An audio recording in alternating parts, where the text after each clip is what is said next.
We are back. We are live. Happy Sunday. Please give me a thumbs up in the chat if you guys can hear me. This is, what are we going to call this on Sunday? Well, first off, I'm Pedro Doordash, y'all. Most of you probably know that if you're in the chat, but if you're not, if you're new, that's who I am. I do gig work in the St. Louis market. Every Sunday, we go live at 9 p.m. Central Standard Time. I take live phone calls starting at 9:15, unedited. We'll talk about the topics in a minute. And this is basically this is our late night live gig call-in show. That's what we're calling it. There's people calling already. Not till 9:15, so I'm gonna lower this. We do a 15-minute kind of intro and then talk about my week, talk about your week in the live chat, all that good stuff. Couple business things. Let's get them out of the way. The live or top chat that you guys see. You can leave comments you can vibe with everybody that's in there if you're a subscriber. So if you're not subscribed, hit the button. It's free. Real simple. So if you can't comment, that's why. This week was great, man. Let's start out with that first. This week was great. I worked Monday through Friday, multi-app, Uber Eats, Doordash. So 65% of what I made was on Doordash actually this week. I did not work yesterday and I didn't work today. Second week in a row, I took weekends off. I'm really liking that right now. I had some things to do yesterday, and then today Sunday's is going to be a day off for me. Unless I really need to work, it's going to be a family day, and it was fantastic. So I hope you guys had a great week. Put in a chat how your week was. My week was really, really, really good. Okay, so let's get that out of the way. Second thing I want to address. First, also, I look forward to this, guys. Sunday is like the highlight of my week for many reasons. I end my week with you guys for the most part after doing family stuff and baby stuff and girlfriend stuff and whatever else. I look forward to this, and this will go as long as I'm getting phone calls. I will take them. Last week, it was 3 hours. I don't know what to expect this week. Is it going to be an hour, 2 hours, 3 hours, 4 hours? I will go for as long as the phone goes off. If you guys want to talk about topics that I'm going to talk about in a minute, and other topics, gig related or maybe not, could be life related, could be betting on yourself. What does that mean to you, right? I'll go as long as the phone's ringing. That's my commitment to you guys at this point. The first time we did it 2 weeks ago, it was 2 hours. Last week it was 3. Who knows what we'll get today? This is a live call-in show. I want you guys to think like the old AM shows. People would call in and talk about sports or politics or life or whatever. That's what this is for. We could talk about gig stuff, and I'll give you guys a couple topics, and we can talk about whatever else. Okay. Just as another disclaimer, if we get somebody calling and they're acting crazy, sorry guys, I got to turn it down. If they're acting crazy, I won't take the call. If it's like crazy, if it's somebody that disagrees with the topic that I've talked about, I will take that call and hear that person out. I will not just take positive calls or people that think like me or us. If somebody has a different opinion about a video I made, about a topic I've talked about gig work, we listen to various opinions on this show.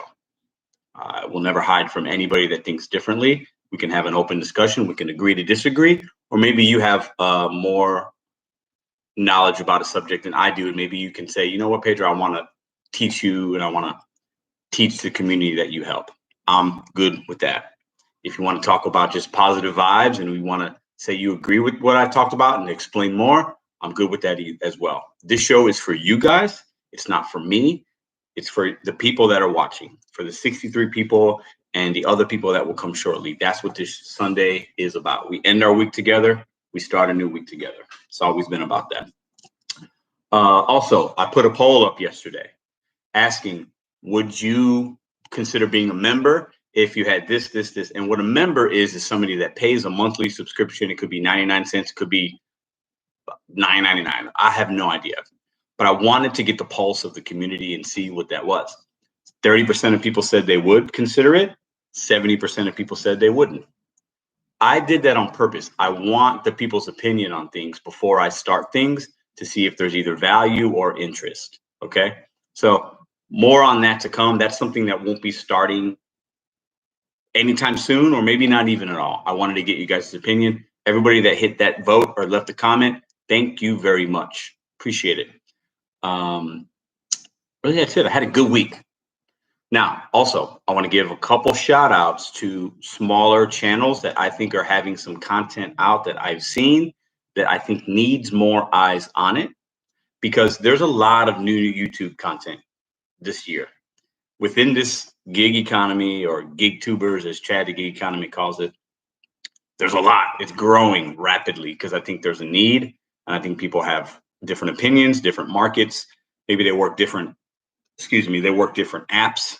They have a different philosophy. And the good thing about it is maybe you don't agree with everybody. Maybe you don't agree with me, but you can find somebody out there that you vibe with that helps motivate you as you're in the car by yourself doing this work, because 99% of us are doing this alone when we're dashing. We don't have a significant other with us or a friend. Some do, that's fine, but we're alone. A lot of us watch this as we're dashing, or before we start our day for motivation or tips, or at the end of our day to see if we had a similar day as somebody else. It's a community. That's what's great about it. So, couple shout outs, and I try to, I'm going to miss people every week. I'm going to shout out gig creators, because I remember when I got a shout out from UDM and Doordash Dad, when Chad the Gig Economist asked me to do an interview, when More Finance did, and I was a smaller channel, meant a lot to me. Okay, it meant a lot to me. And I know that sometimes shout outs from other creators can help grow your channel or put more eyes on it, and then people can then decide to subscribe or not. I never tell you to subscribe. I just say check it out. If you're vibing with it, watch a couple videos, give them that love. If you don't, then you don't. They don't know either way, but go check them out. It doesn't cost anything. Dash or Pass. You need to go check out this English channel. Dash or Pass. I think I saw her name in here a second ago. She's doing something very different with her channel, and I like to see things that are different. I can regurgitate all the same ride-alongs. I got a lot of ride-alongs. Like, you got to go check out that channel. Mo Dasher. I wanted to go check out his channel. His name is Jeremy. He's in these lives and in my videos. He's a loyal sub. I value his opinion about many things. He's not afraid to challenge even me on it or other people on different opinions. We need that. He has a channel. He's working through the kinks on his channel. He doesn't have a lot of videos yet, but he does have some good ones on there that have good, different kinds of perspective. Go check it out. Mo Dasher, M-O Dasher. He's a fellow dasher in my state of Missouri. He's a little bit west of me, I believe, or southwest maybe. And then the other one is, and I've mentioned these people before, but each week I'm going to do 3 new people. Dashing Grandpa. You need to go check out his channel. Dashing Grandpa is my YouTube grandpa. He said that was okay. I anointed myself that. I said, hey, I'm looking for a grandpa. I don't have one. He said yes. He was gracious enough. He's funny. He's witty. He is doing this. His videos are different. His perspective's different, right? He's a grandpa. He's a little bit older than a lot of the other content creators. I think that's cool. His voice is different. Check out those 3. Dash or Pass, Mo Dash, Dashing Grandpa. Appreciate you guys' support for me. You guys, before we take phone calls, let's go into the chat. We're going to do that, and then we're going to take live phone calls. The topic of today, I made a video the other day about customer service. I don't think DoorDash tech companies, their main focus isn't about customer service, even though they're going to talk about that. My opinion is we have to know that. We have to be willing to give good guest service, guys. Even when we don't get it from the place we're picking up the food, the customer, to us, to the customer, we are DoorDash. We are Uber Eats. We are Grubhub. We are Stride. We are Waiter. We are Roadie. We are whatever app we use. We are the face of that app to them when we deliver their food, whether in a good way or bad way. Okay, I need you to understand that. That's my opinion. I feel really strong about that. So if you want to call in, and I think we'll get some tonight, what do you guys feel about customer service? How can we control it? What do you do? Share a story. Also, I try to sign up for Grubhub. They send me this stuff that was saying I made it to the background check, whatever. They denied me this week. I got an email from Grubhub saying why they denied me. Very transparent. I'm not even mad about it. I want to talk about that. I'll tell you right now why they said it. So I had a ticket from 2016. 2016, 5 years ago. for I got a ticket for fail to show proof of insurance. This ticket I didn't have my insurance card with me at the time. I wound up getting it knocked down to, I proved it. Anyways, I got to figure out why it's still showing up that way, because I just paid a fine. Anyways, they denied me. My 2 cents on that is cheers to them. I'm not even mad about it. It proves my point that anybody can dash on Doordash. And I'm not I don't have a lot of tickets or anything, but Grubhub actually does their due diligence in looking up stuff, whether it's real or not or justified. They don't just take anybody. What do you guys think about that? I know I might get some different opinions about it. I'm not even mad about it. I might feel differently if that was the only app I had. I am going to reach out to them and let them know, hey, this is a while ago, like what's going on. But I thought it was interesting. And it goes to my point. DoorDash is like the Walmart. Grubhub is kind of there, top level. And then Uber Eats is in the middle. That's my opinion. What do you guys think? So those are the topics of the night, and whatever else you guys want to talk about. I know a lot's going on. Let's give some shout outs real quick. We got 3 minutes before I'm going to take a live call. So we got Chris in the house, Bud Soda, Jack, we got Bruce, Girl to Life in Gig Life, Donna, how are you? Julie, Dwayne. I'm trying to keep up, guys. Sorry. Veronica, I'm saying names, I'm not reading all the comments. Sergio. We got Dasher Pass. What up? What up? Mike Bishop, Jovia, Carrie, Jermaine, Samuel Miller, Hockey PNC 3, Michael, Tehran. What up, brother? Mark. We got Alan in the house. Mo Dasher's in the house. Please be reasonable on calling in, guys. Try to be point. Oh, yeah. Mo Dasher brings up a good point. Let's read it. Please be reasonable on calling in, guys. Try to be to the point so it'll keep the flow going and others can get in. Mo Dasher, thank you for saying that. I tend to get a little chatty myself. I want to keep calls. I think between 5 and 10 minutes is reasonable. I'm trying not to have them, so try to get to the point, and I'll try to listen a little bit better this week. But you bring up a really good point, because sometimes I know people are calling in. I can't get to every call, but I want to get to as many as possible. And Maya, James again, Mr. Flex, what up, brother? Shags, 2 donks, 1 pa, Dashing Grandpa, what up, what up? James again. B Woodbury, how are you? Fellow St. Louisan, stand up. St. Louis in the house. Kyle, what up? The Truth Warrior, what up? Driven Dad, how are you? New York for Life 12, thank you.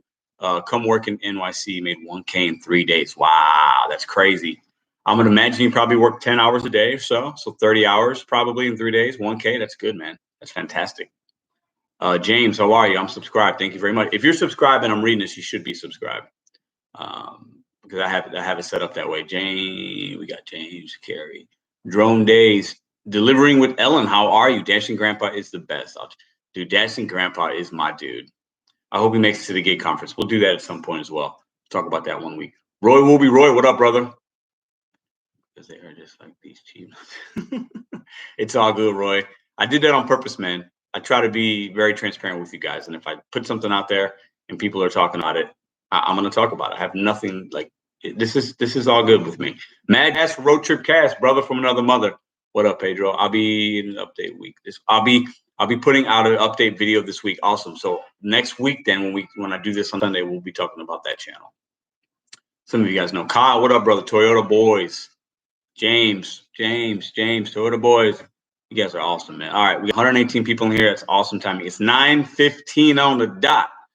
I'm in my kitchen. All right, so message non-subscribers can kiss my butt. Oh, it's all good. If you don't want to subscribe, you don't have to. All right, so I'm turning the phone back on. It's 9:15. We are right on the time. I try to be very on time for you guys. So we are going to take the next call. As calls come in, I will try to accept it and then swap back to the original. We'll see what we get tonight, guys. This show is about you.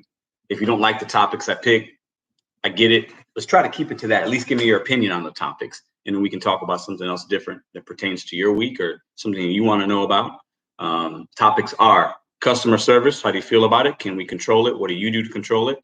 And gig apps that don't want you on their app. How do you feel about not being accepted? Maybe it's a good thing because the market doesn't need another Grubhub in St. Louis like me. So maybe that's a positive. And then also, how do you feel about like the background checks and things like that, and like who they accept and who they don't accept? I don't mind them being choosy. I just don't. I've seen some pretty bad dashers in my day. I think they should probably not be dashing. 9:16. I'm surprised we don't have a call yet. Hold on, let me make sure I got this. Okay. So if you tried to call earlier, I know we had some. Please call back. This is a live show. Julie in the house. Dash and Grandpa, to the boys. There's a full moon tonight, Mo Dasher? I had no idea there was a full moon. Well, I wasn't out today, so. Background CMA are a good idea. Background checks, Carrie, I'm sure that's what you're talking about. I don't know. I don't mind that they said no. It kind of, Doordash, I feel like, says yes to everybody. They want quantity versus quality, and I feel like Grubhub, the way their app works and their transparency and everything, I think that they're a little more. I'll put the number in again in the chat, guys.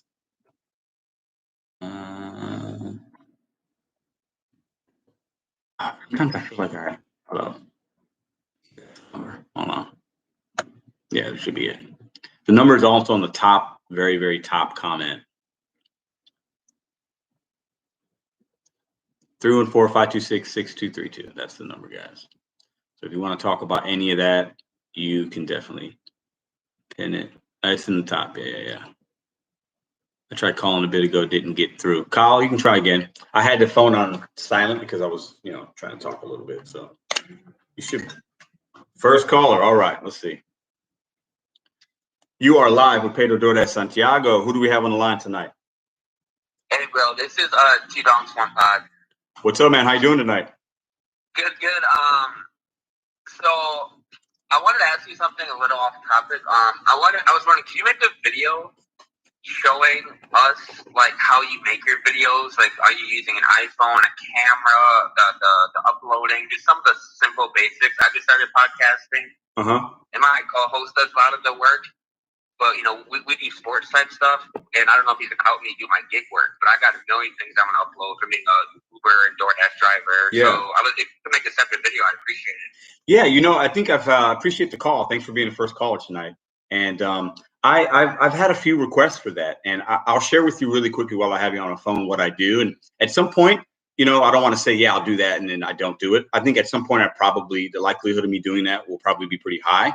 But basically what I do, I had two phones. Okay, I have an iPhone 6 that I have the Dash app on that I use to receive orders, and I have an iPhone 11. That's what I record with. So my setup is very, very, very simple. I record everything with my iPhone 11, and then at the end of every day, I use my in that particular iPhone. There's a movie app that you could like edit things with, and I just go to my videos, whatever I recorded that day, add it into that app, and then I leave most of my stuff in. And I'll do that. It's about a 45-minute process. And then within that particular movie phone app that comes with the phone already, I don't pay for it or anything. I could add split screens of photos and things like that. So it's about a 45-minute to an hour tops I spend every day putting the video together. And then once I have it saved in my phone, I go to my YouTube app and then I upload it, put the description in and pick a thumbnail. So for me, it's a very easy process. I know a lot of other content creators that do much better editing and videos, and their quality is very different than mine. So if you ask one of them, their answer might be really more very different. But my process is really easy, and I think you got a good idea. I might have to do that because I think a lot of people spend a lot of time on the editing and stuff. And like for me, I just try to keep it really simple. So it depends on what kind of content you want to have and what kind of channel, but that's what I do. Okay, and so growing up, were you good at this sort of stuff? We like burning CDs and kind of deal with the whole technology thing, or do you just kind of teach yourself this recently? No, man, I am not very tech savvy. I've had to ask certain friends and I've asked other content creators. I try to keep it very simple. I'm still learning. I got other people that are trying to send me some ideas as far as like how to make the editing a little better and do voiceovers. But I've just had to learn it on my own, and I learn things from YouTube, but like I am not somebody that is very tech savvy at all. I literally just bought a laptop.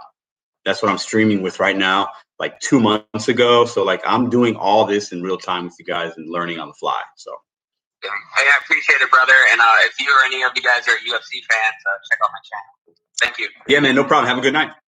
You too, bye. Good call. All right, you are live with Pedro Doordash Santiago. Who do we have on the phone tonight? Pedro! Hello, you are live. Can you hear me? Oh, that was weird. Okay, maybe they'll call back. Strange. I heard somebody say something, but go ahead and call back whoever that person was. So yeah, I do my videos very, very simple. I probably wouldn't be the best content creator to give advice on how to do it.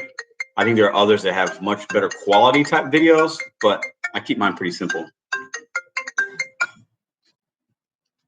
All right. You are live with Pedro Doordash Santiago. Who do we have on the line tonight? Hi, Pedro. It's Kim from Kim's Side Money Plans. How are you? Kim, I'm well, dear. How are you? I'm good, thank you. What I wanted to talk about, and I know you said about Grubhub and the background check, but, I feel bad that you didn't get on to Grubhub, but, going back to a couple weeks ago with that Doordasher with the whole tampering with the food, and he was on Doordash and actually had a felony background, and he got on the Doordash. So I know, it's crazy. So much sparse, despair in between who gets let on to what platforms, and you have two different ends of the spectrum going on with different platforms. Yeah, no, I think you're right, and I think that for me, I just feel like DoorDash is like we can make money with them. And they have the most market share, and there's a lot of good things about the app, and but I definitely feel like they're just quantity over quality. And Grubhub, smaller market share, not as many people using it, and I think they just want to control it a little bit better. And I respect that. Two different ways of looking at it, but I got the email. I was excited to get on Grubhub, and I got it. I was like, what? I kind of remember that ticket, but I really don't. And I was like, I'm not even gonna fight it in the moment, but it was kind of, it was funny, Yeah, definitely. But yeah, that's all I got for you today. So awesome. Let me give you a little bit of love here. So Kim Side Money Plans has a channel as well. She did a really awesome short video today, Kim. I just saw it like 30 minutes ago, and she did a video talking about like a 1-minute delivery or less. It's a short. Go check it out. It's really good, very different. So Kim, I really like that idea. So thanks for coming on tonight. Thanks, Pedro. Have a good night. You too. Thank you. Goodbye. Kim Side Money Plans. I think Roy said something funny. He goes, "We need to do a tutorial on how to make phone calls." Roy don't hold no punches, bro. All right, let's see who we got here. You are live with Pedro Doordash Santiago. Who do we have on the phone line tonight? Suck a fucking dick. Okay, that was awesome. I wonder who that was, but that was live. Sounds good. All right. Hope you have a great night, my friend. Give somebody a hug for me, please. You need one. Maybe he just doesn't want it to be monetized, so who knows? But listen, people like that need a hug. I've been there. If you're still watching this, I've been where you're at. I've been in that dark place. I'm talking to you right now, and you're probably like, "Oh, this mother." No. I've been there. I'm not even mad at you, bro. I'm not even mad because I've been that guy. So you're not gonna rattle me, my friend. All right, so block that number. Oh, it said no caller ID. So I don't know how to do it. It said no, yeah. But we can it doesn't matter. He ain't calling back, so I ain't worried about it. So if I see no caller ID, I'm just not gonna answer. So we'll keep it that way. All right, let's see. You are live with Pedro Doordash Santiago. Who do we have on the line tonight? Yo. I guess we get into pranks tonight. Maybe I need to have somebody like, okay, that's funny. We didn't get any pranks the first 2 weeks, but hey, this happens. This is in real time. I think I know who this is. You are live with Pedro Doordash Santiago. Who do we have on the line tonight? Pedro, what up, brother? This is definitely not a prank call. I knew who it was. What's up, Flex? What's going on, brother? I know why you keep getting those prank calls, man. Yeah, it's all good. It happens. Stop with that. It happens. What's going on, man? How you been? Oh, not much. Actually, finally had a good day today. Yeah? Nearly good 400. Wow. Yeah, definitely had a good day. And you do all DoorDash, right? Yeah, just DoorDash. That's crazy. Did you guys have, I know you guys had rain and stuff. Do you guys have some good peak pays over there? Just like $2.50. Yeah. Yeah. It's something. Yeah. What was I going to say? Probably on topic. I heard you, when I came in, I heard you talking about the boat you riding yesterday. Yeah. I was going to say, who cares what other people think? Whether you should make a little bit of extra money, you know what I mean? Like, who cares? Who are they to tell you no, you shouldn't make it? Yeah. You know what I mean? Yeah. No, you're absolutely you're right. It's a perk that you have. It's a perk that you have unlocked. That you have, you know what I mean? Reach your status to that point to where it's unlocked for you. Yeah. And you get to set, and I guess, right, you get to set the price of what it is. You know what? I don't know because I know other channels have it, and I haven't looked. I haven't really. I believe you get to set the price. And, yeah. You know what I mean? Yeah. And I'm sure you will have those true followers that will, you know what I mean, would sign up and will be there. Yeah. When I thought about doing it, you know, I would give somebody a free shirt, and it would be very different. And this channel would never be like, okay, you have to be a member to see a video. No, it would just, you know, you will have all kinds of perks. Yeah, for sure. Yeah, you know, but I don't know if I wind up doing it right now. I might wait a little bit to make sure it's done correctly. But I just wanted to get the people's opinion and kind of check the pulse. And I wasn't surprised. I think, you know, YouTube should be free in a lot of ways. And if people want to support a channel, they can in other ways. But yeah, we're actually making it a little bit fun too. We got a little challenge going. Yeah. I put up like $75. I'm gonna put. Say it again. Pedro. Oh, hold on. I'm gonna put you on hold real quick. Of a challenge. I don't know if you want to highlight that or not. So I missed part of that. I missed part of the challenge. Can you say it again? All right, we got something going on right now. Whoever makes the most money within like a certain time, the post the mic sets up. Yeah. In my video, in my live, and the winner would get $75. I like that. When did you start that? Just a couple of days ago. I'm gonna do another challenge to whoever makes the most in a month. At the end of the month, like maybe at the end of September or something. I like that. That's like a little challenge contest, sweepstakes kind of deal. Yeah, yeah. My own pocket, you know what I mean? Either a gift card or that's what's whatever, up. You know?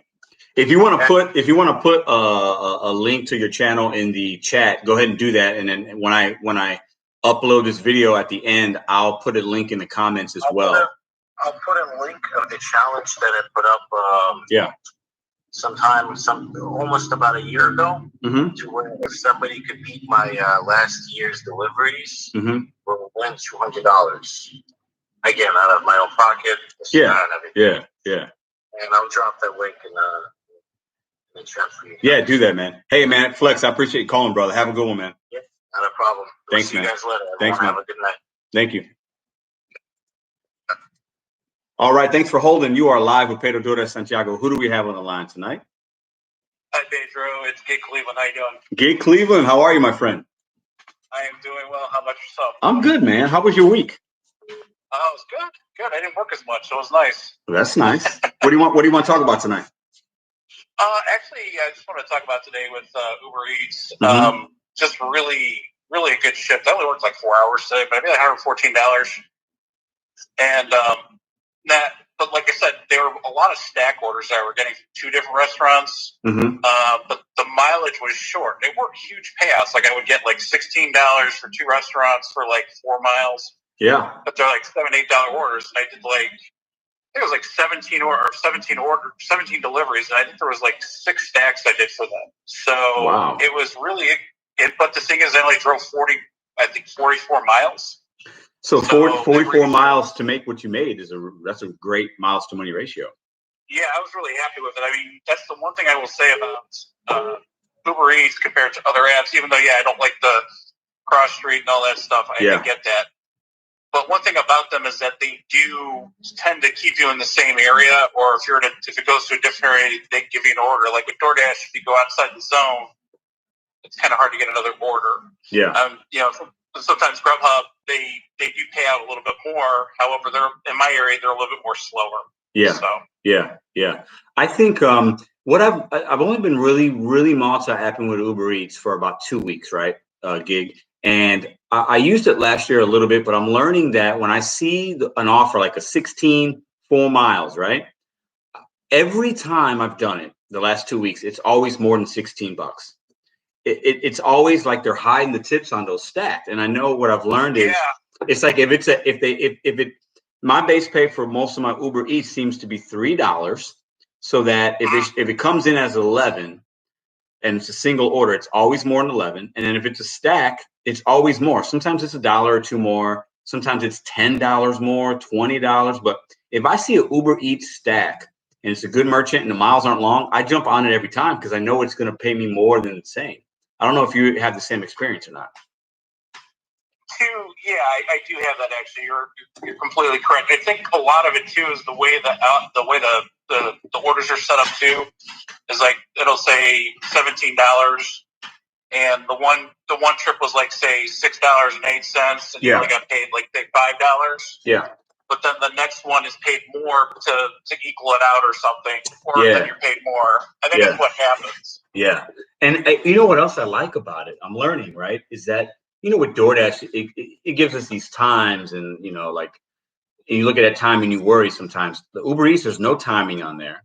So it's like you don't know if you're early or late. It just gives you an expected like time that it might take you to do the order. But it's not like after I pick up that McDonald's, just as an example, it doesn't say, okay, you're supposed to be here at this time to drop it off. And I feel like it's very relaxed in that way for us drivers. So we're not feeling like we have to rush or speed or whatever. I like it. I mean, I like the app itself, and I like the orders. I just don't get as many because DoorDash is king in my market. Well, yeah, no, I mean, your market, everybody's market's different. And I think that too, like I said, the non-rushing part is exactly because with DoorDash, man, you got to work that 10-minute timer or whatever. You don't get to the restaurant because sometimes it's like rush hour traffic, whatever. It's like might not get there. Seems like it's more intense with DoorDash sometimes. So yeah, it is a little more relaxed. But hey, man, we'll let you go. I just wanted to just say hi. Hey, I appreciate it, man. Talk to you later, brother. Talk to you later. Bye. Thank you. All right, I know people are asking. I want to call in 314-526-6232. There we go. That's the number. It's also in the pin comments. So this is no caller ID, so I'm not going to accept it. So I don't keep your phone numbers. Well, I had our issue earlier. If it says no caller ID, I'm not going to take it. Only because I don't want somebody coming on here using profanity or all that. What are we talking about? Gig Economy Talk with Lynn. Lynn, we're talking about customer service. What do you do? What do you think we can do as gig workers to make sure we're doing that? Providing good service. And then getting on other apps. Do you think DoorDash is easy to get on compared to Grubhub? Vice versa. All right. You are live with Pedro DoorDash Santiago. Who do we have on the line tonight? Oh, my name's Alan. I didn't have any topics. I just want to know, are you Puerto Rican? Alan, I am Puerto Rican. Yes. How do you? Okay, it's because I saw the Boricua on your phone. Yeah, man. I am 100%. I was born in Chicago. Are you Puerto Rican as well? No, I'm Mexican. Okay. Yeah, I was born in Chicago. My mother and father were born on the island. They came to America when they were like kids. And yeah, man, I'm 100% Puerto Rican. Very proud of it, my friend. Oh, okay. Have a good one, man. Anything else you want to say? Keep up the good work, dude. And I'm glad you're doing what you're doing because there's a lot of people rather prefer to be negative, and I like how you keep the positive message, man. Man, I try to. I'm not always positive, but at the end of the day, I try to come back to that because, like, that's how we should be. You know what I'm saying? But hey, I appreciate the phone call, my friend. Yes, sir. Blessed night. Thank you, man. All right, you are live with Pedro DoorDash Santiago. Who do we have on the line tonight? Hey, so it's Cash Factory. About an hour and a half outside, St. Louis, where you're at, basically. Cool. What's up, man? How you doing? Good. And you said we're talking about customer service. Like, I just opened your stream, man. Yeah. We're talking about customer service in the gig world. So what do you feel about that? Do you think the apps care? Do you think DoorDash cares about customer service, or do you think it falls 100% on us? I kind of have the opposite feeling that a lot of people, I think, do. Mm-hmm. I think nowadays with DoorDash and COVID, I think a lot of people don't want to hear from you. I literally have tried sending cat memes, messaging people before every order and after every order, and saying nice things and being funny. And, you know, I literally only message my customer now, you know, and we've got a few thousand deliveries, and I only message the customer if there's an issue. And my DoorDash rating is still like 4.96, 4.98 consistently every month. Nice. You know? Nice. So I think that as long as you deliver on time, and you know, I think as long as you are you know, fixing issues and things like that. I mean, if you're super late, sure, you know, we'll message the customer. You know, sometimes for us, Wendy's is like, you know, a 30-minute wait. And for me too. Yeah, I don't do Wendy's. Oh man, there's a lot of times we drop Wendy's late at night. Yeah. Or McDonald's, you know. Yeah, so same, man.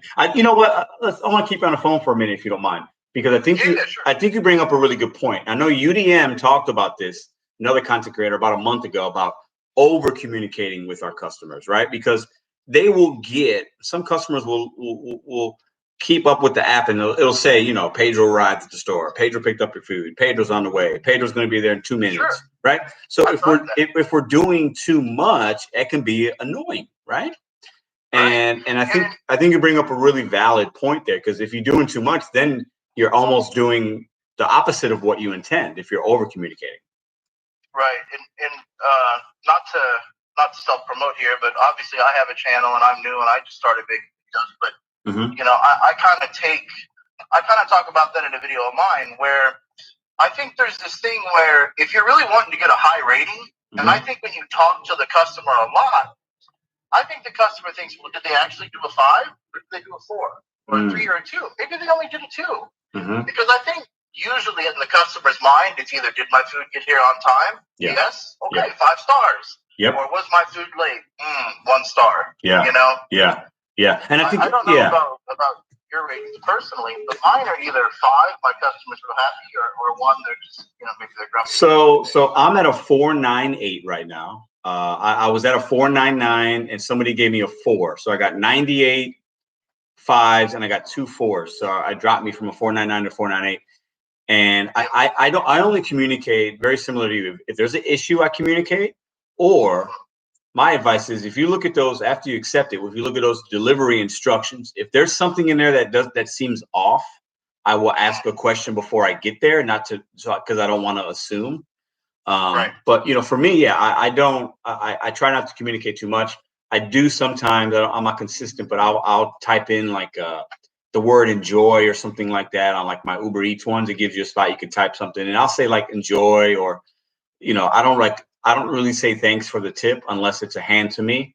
If it's a hand to me, I think we can give a little extra customer service. Make sure, you know, you say thank you, and those are things that are important. But if it's, you know, most of what we do is leave at the door. So as long as you're on time, and we got to cross our fingers that the store didn't mess the food up, I think we should get 5s. But you know, right, I agree, and I think that confusion kind of happens because, you know, in the days of the restaurants, you know, everybody went and they sat down, and it's all about your waiter service. Whereas if now it's kind of like with up so much, you know, and perhaps that's with technology nowadays and stuff too. I know you're a little bit older, and I'm a little bit older. We're not, you know, we're not 15 years old. No, we're kind of, you know, always on our phones per se. You know, we grew up in a time where people were maybe a little more social, in my opinion. And you know, it's kind of changed. People now are less social, in my opinion. Even when people go to restaurants, a lot of times they're on their phones. You know, so it's just, I think it's more private now. Most people just want their food and they want to eat.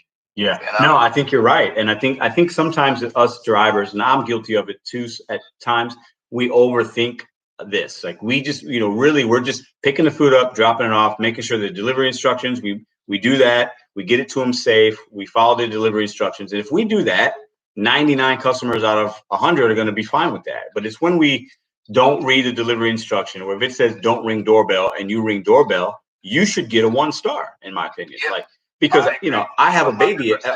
I have a baby at home. So if I say don't ring the doorbell, it's maybe because she might be sleeping, or maybe I have dogs that might bark and it takes a while to calm them down.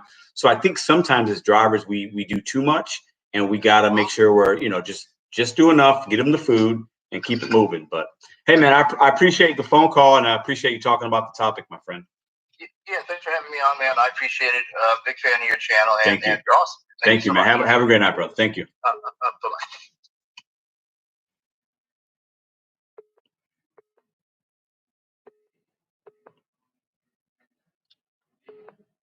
Oh, wow. Hold on. This thing is going off like crazy. I had somebody on hold. I think Roy was going to call. I think Roy called because I saw the area code. So go ahead and call back. I'll try to get as many calls as I can, guys. Be patient. All right. You are live with Pedro Doordash Santiago. Who do we have on the line tonight?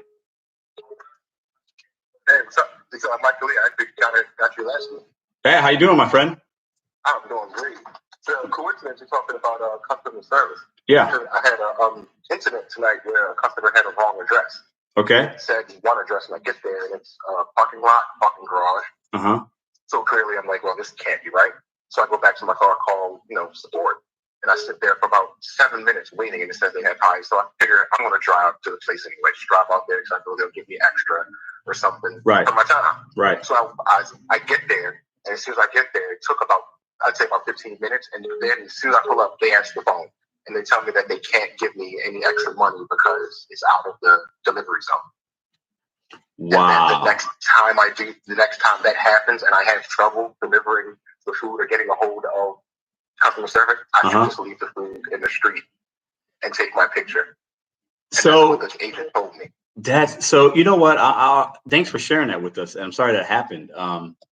I'll share with you. I had a similar situation. I had to pick up a food order, and the address that the customer put in there was another restaurant. And I think they just messed up, like they were looking at both restaurants and put it in wrong. So I get there and I realized, like, okay, this isn't right. I call customer service. Then I call the guy. He goes, yeah, this is where I'm actually at. And he was literally about maybe a mile away. So I took it to him. And but customer service told me the same thing. They said, you can just drop it, take a picture. They told me I could keep the food if I wanted to.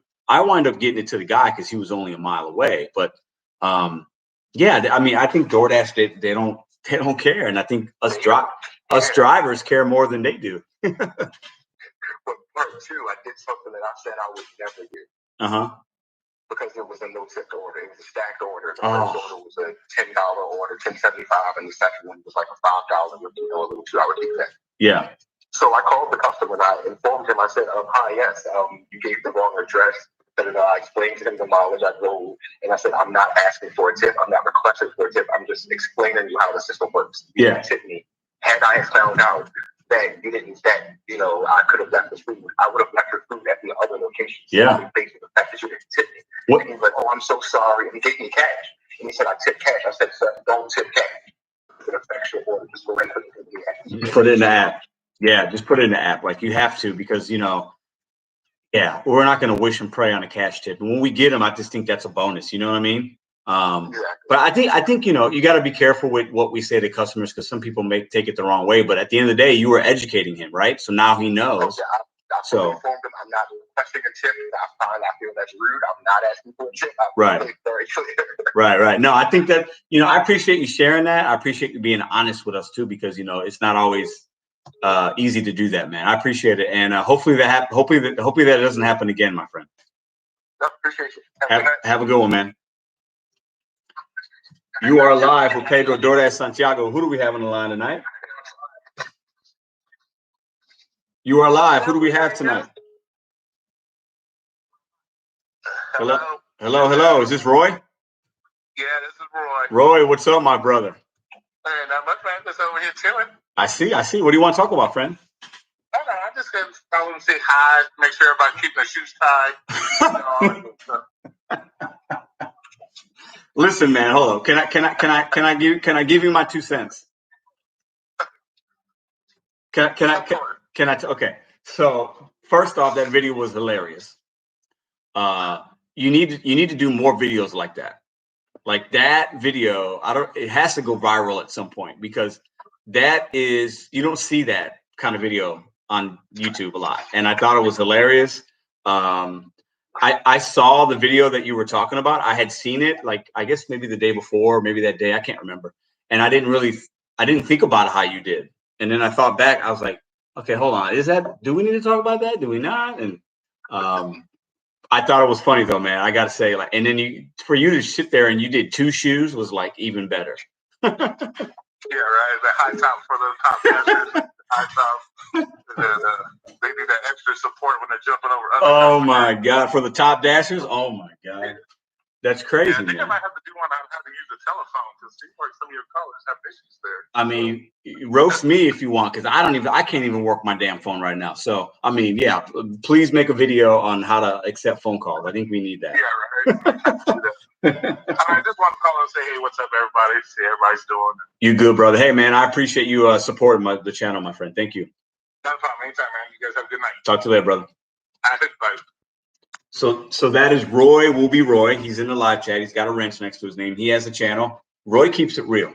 So if you like a channel that's ain't gonna hold no punches, he's gonna talk straight to you. He might use some profanity. That might be a channel for you. And this is a guy that I think he's been doing gig work or whatever. I know he's delivered pizzas or still does. Like, he's an OG in this space. He did a lot of ride share, I think with Uber and or Lyft, maybe both. So if you check out his channel. Okay, somebody's calling, but you don't just hang up. I'll answer.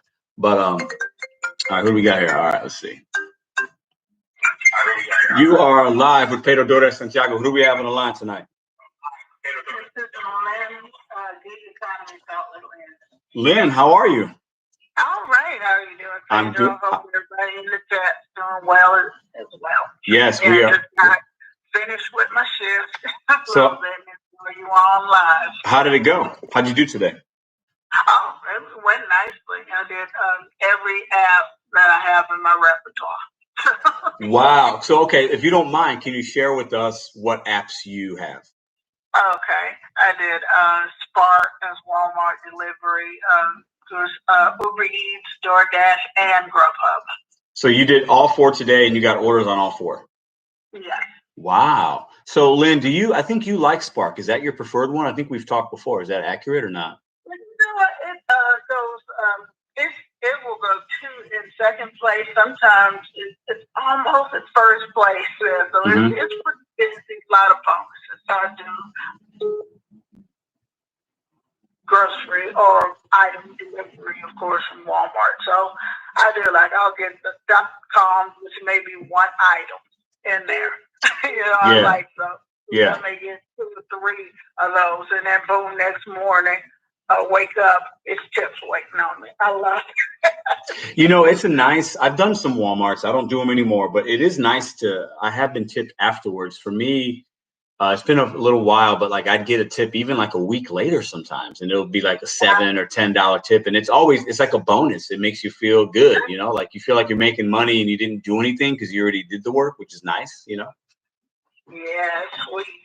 But yeah, good night tonight. But I don't know if anybody brought up the fact that, due to customer service is when you get stacked orders, in particular on DoorDash. I found that the hard way that they don't notify the first customer that there was an add-on or anything or a stack.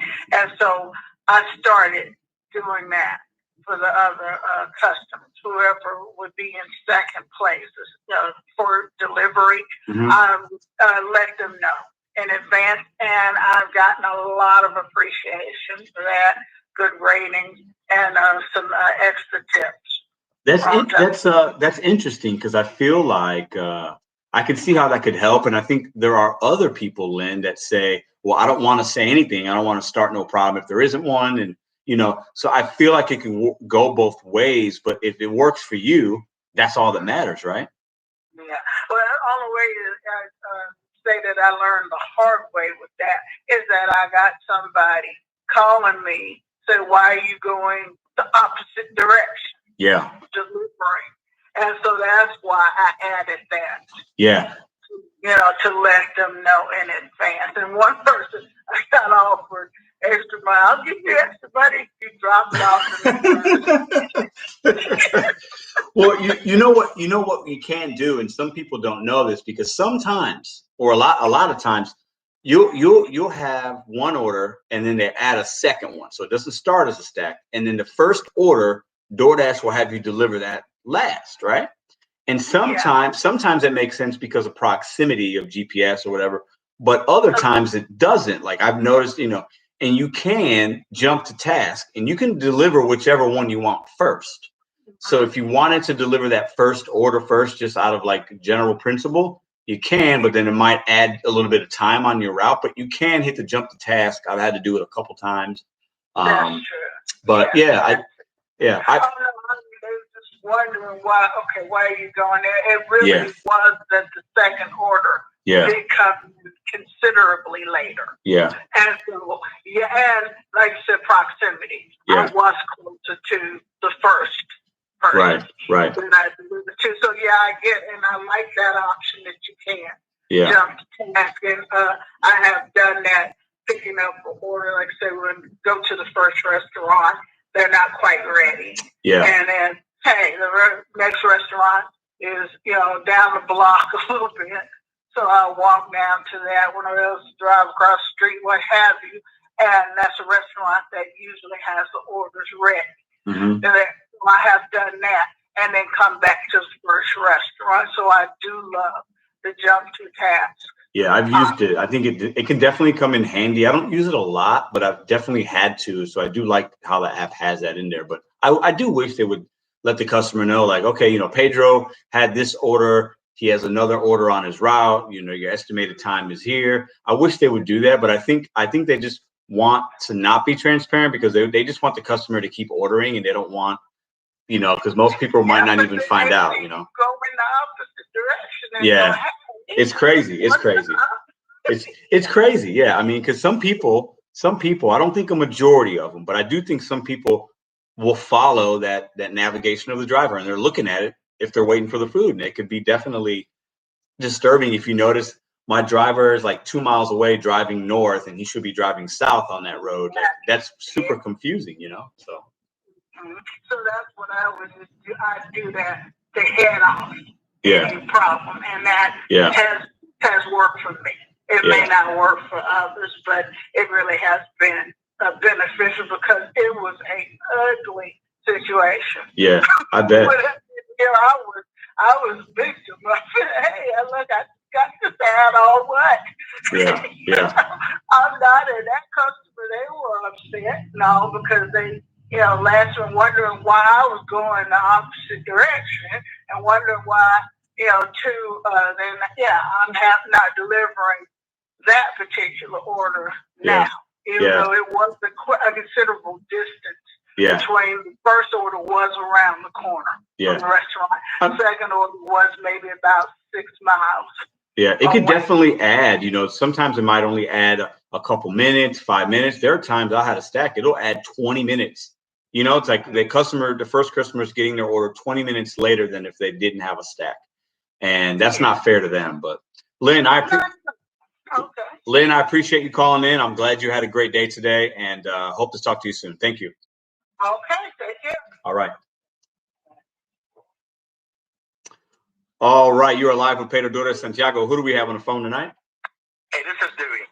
Dewey, how are you? Pretty good. I do DoorDash, Grubhub, Waiter, which a lot of people probably don't know what that is. But they own Bite Squad also, and the other one that I was doing was called Roadie. They do the Walmarts around here. Yeah. I kind of had a problem with Grubhub today, and DoorDash really. DoorDash has kind of a few things, but Grubhub they send me an order for $12, and so I go to pick it up. I'm like, it's not too bad, not that many miles. Get to the restaurant, and then they tell me, oh, you got 2 customers to pick up. Oh, really? DoorDash at least lets you know if you're doing a double order.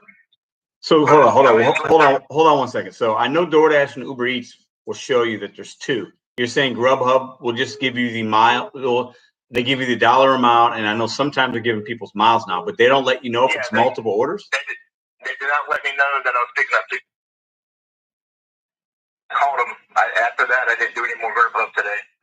Wow. Now, is that a new thing, or is that something that's new? I'm not for sure. I haven't really done much DoorDash is the main one around here.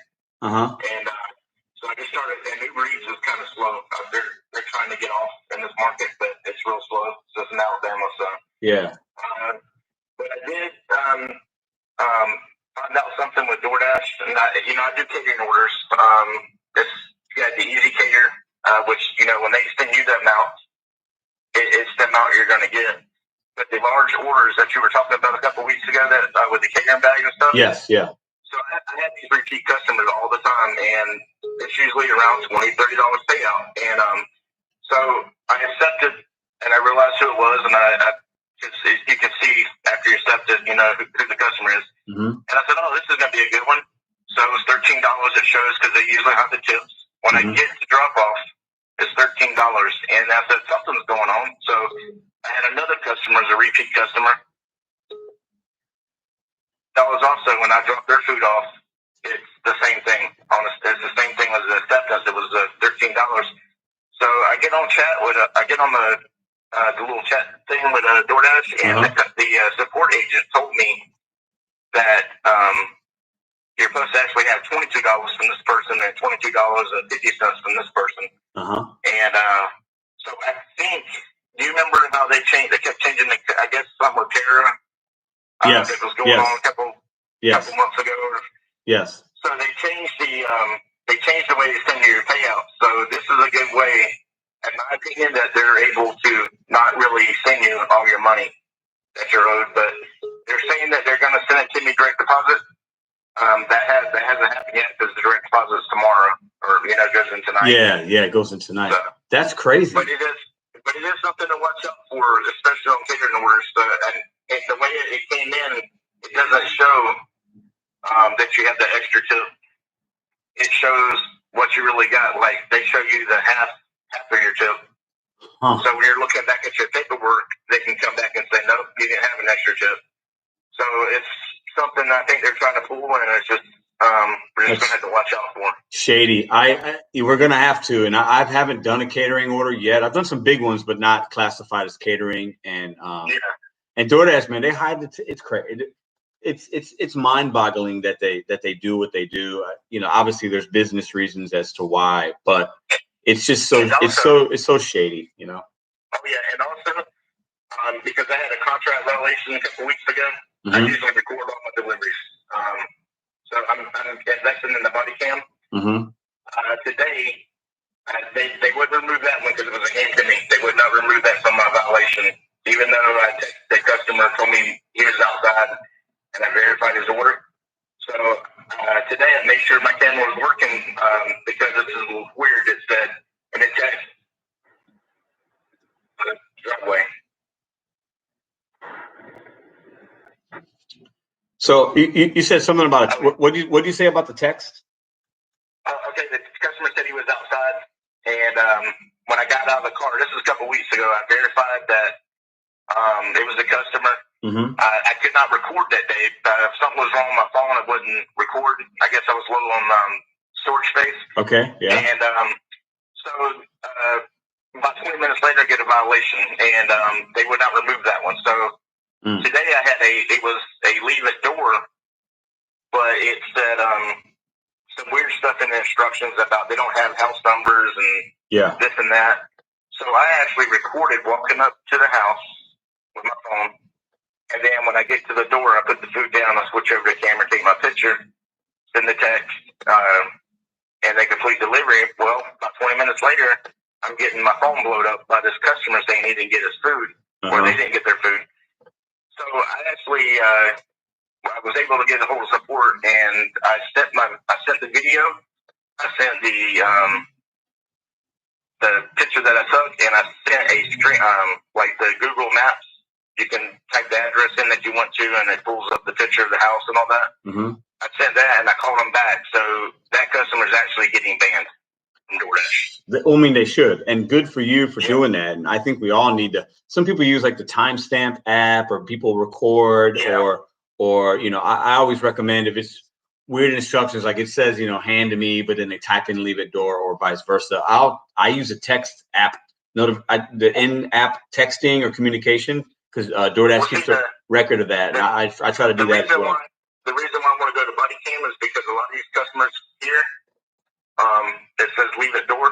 They're meeting you outside as soon as you pull up, and you don't have time to switch over. Yeah. So I'm gonna actually, I don't know what kind of body cam I'm gonna get. I've been looking at a couple different ones, but just something for extra protection for me. Yeah. Because people don't care. You know, they don't care if they get you fired. No, they don't. I had a guy. I handed him his Subway sandwich. I handed it to him.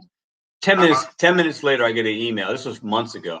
I get an email. Oh, he said he didn't get the food. Some people are just super shady, and it's not going to be most people, but those are the ones that can ruin us from making our money, which is crazy, Yep. But, hey man, that's just the main one that goes around here. But Waiter is actually picking up, and they got bought out by logistics. It's logistics something. But they're the two that's picking up around here. They usually they don't send nothing that are usually around $10 orders when they're sending you orders, and then they have a lot of P-Pay, and they call it surge pay, kind of like Uber. Yeah. Uber Eats does. Yeah, it's crazy. DoorDash is the main one around here, so you definitely don't want to lose that one. No, you don't want to lose that stream. That's for sure. Hey, I appreciate you calling and sharing that information, man. I really appreciate it. Have a good rest of the night. You too. Thank you. Thanks, man.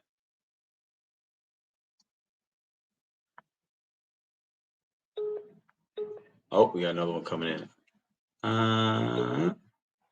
All right, you are live with Pedro DoorDash Santiago. Who do we have on the line tonight? What's up? It's Jonah. How are you, my friend? What do you think about DoorDash pausing our dash after declining a bunch of Kobe offers? Kobe. I think it is ridiculous. I will say this, okay? I do like how, because this happened to me just in the last couple of weeks, right? I do like how it will give you, you can hop right back on. So it's not like, you can't still dash. But my issue is, unless you're looking at your phone, you might not know that you're paused, and you're just thinking, wow, why is my phone going off? Well, it's because you're paused for maybe 9 or 10 minutes. And that to me is an issue, because you could be missing out on a good order and not even know it, because you don't want to take the Kobe's, which is bad. Also, I think it's a safety issue for me a little bit, because we already have to hit all these buttons as we're driving or whatever, and look at the screen, and now it's just another thing to worry about. So I think it's ridiculous. I'm not sure why they would even add that in there, but it would. I feel like if DoorDash wants us to take these orders, pay us more. Yeah.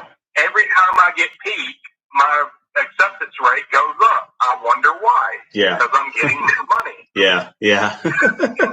It's funny how that works, right? I think, I almost wish, and I've said this a few times, I think they need to do away with the referral bonus or whatever. Do away with challenges, okay? Do away with peak pay, okay? Unless you unless there's a real shortage or super amount of orders coming in, but use those millions of dollars that they use in those areas for their budget, and just make the base pay higher. That I mean, just, I like what Grubhub does. Yeah, exactly. Grubhub, you might get an offer from Grubhub for $10. It could be no tip, but you're taking it because it's only a few miles, and DoorDash doesn't do that as often. I've had a couple where it's like $7.75 for 2 miles. I'll take it, and then I wind up seeing there's no tip. But at the end of the day, it's like, okay, overall, it's still a good order because I did it in 15 minutes or whatever, and I made $7.75. But I think the pausing is. I don't think it will stay. I think it's one of those testings that DoorDash does every few weeks. But I think it's ridiculous. I was pretty upset when I first saw it. I was like, what? They're pausing me? Because I just declined 6 $2 orders. They're going to pause me and put me in timeout. It's ridiculous. Well, see, another thing I don't like is I'm watching a lot of YouTube videos and whatnot. I'm hearing people are getting punished. DoorDash will manually log them out of the app. And you log back in, and you can't even get an order for an hour. Yeah, I've seen some people talk about that, and it's bad. I think they're trying to put Band-Aids on a wound, and they're trying, and they're just, and DoorDash is doing too much sometimes. They try to do too many things, and they're really, they're good at a few things and they're really bad at a few. There's not one thing that they do that's really great, and because they're just trying to do too much. And that's just my opinion, one guy's opinion. But I think they're just they're trying to grow too quick. I think they're a little greedy. I feel like apps like Grubhub, they're like, they don't have as much market share and stuff and whatnot. But like, it seems like the drivers like working for them better. It's just, they just wish there was more offers. You know what I mean? But well, I think DoorDash is starting to lose money because have you watched they tried doing a subsidiary for grocery delivery with gorillas. It is. Yeah, I've heard about that. It failed in like a week. Yeah. I've heard about it in New York. I think so they got like gorilla bikes, or they're on bikes in New York and stuff. I mean, I don't know a lot about it, but I've heard some people talk about it. But I think they're just trying to do too much, and it's all about quantity versus quality, and they want every app. I did a video, I don't know if you saw it, about a month ago, where I called and said I had a place called Pedro's Tacos. I want to get on the app. And the DoorDash representative, or whoever they outsource that to, the sales agent. I mean, I literally got 50 phone calls and probably about 30 emails within about a 2-week span. And the last one was just a couple days ago. They wanted to sign up Pedro's Tacos, and literally, I'm a few steps away from having a DoorDash driver at my door asking for an order, and that to me is not okay. Like, it shouldn't be that easy to get on the app, and they shouldn't want everybody on the app because they don't understand how I run my business, like what's really important to me, like how busy am I, like and they just want to have customers to have as many options as possible, and they want it to be as cheap as possible. And I think that's a recipe for disaster. That's my opinion, but I think, they could have a really good thing, and they're just trying to do too much at one time. I think when DoorDash is trying to make it to where 70% of our income comes from tips, I think that's bad. I think it should be more of a 60-40, maybe 50-50 type of split, to where the tips are a little more, but not so much more than back pay.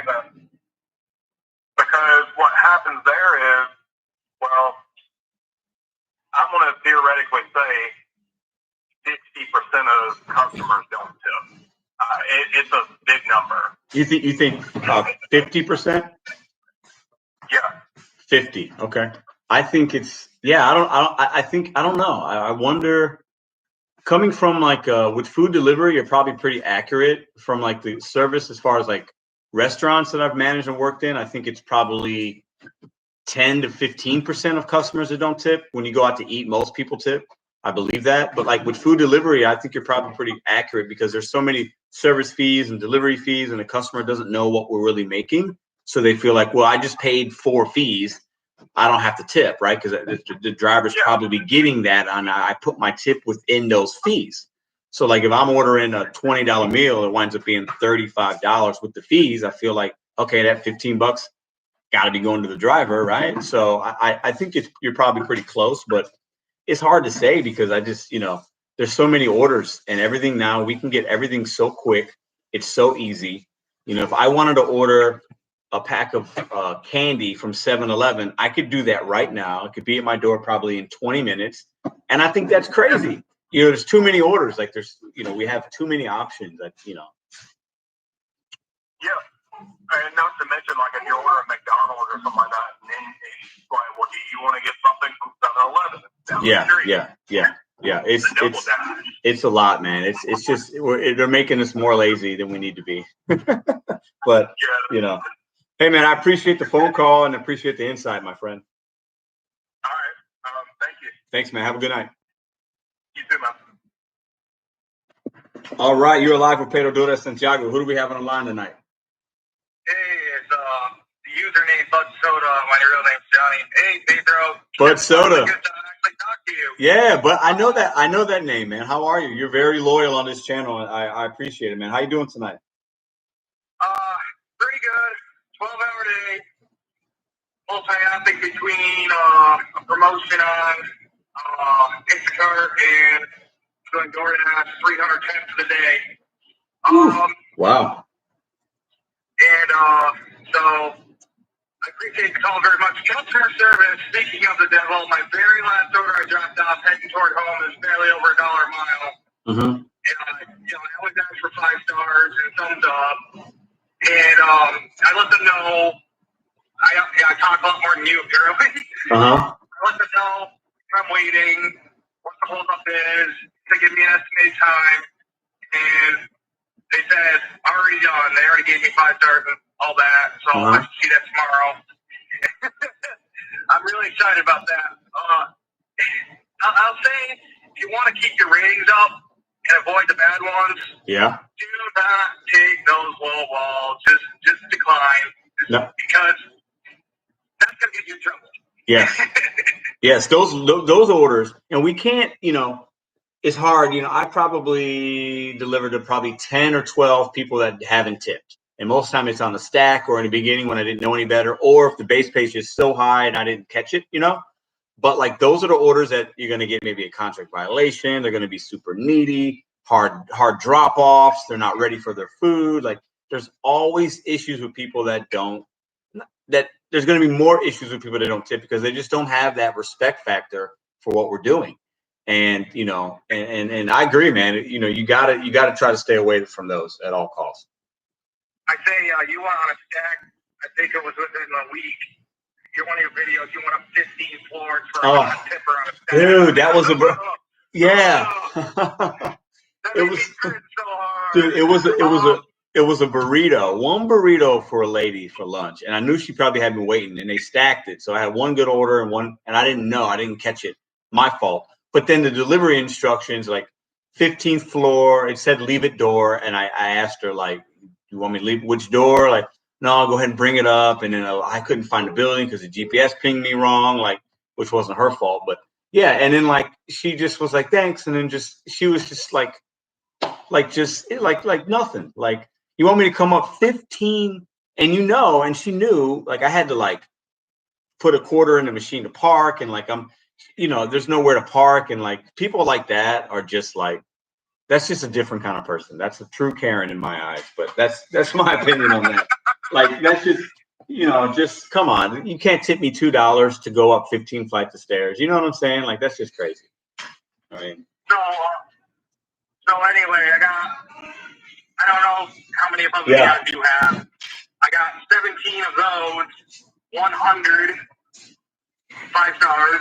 So I got a 5-0 flat. I'm one of the lucky few. Earlier on, I didn't know better, and they did accept me a few times, but I did get a 1-star maybe 3 months ago. And I think the guy was confused on the businesses because there's 2 that are very similarly named. One's on Fort Drum, and one's way down in Watertown.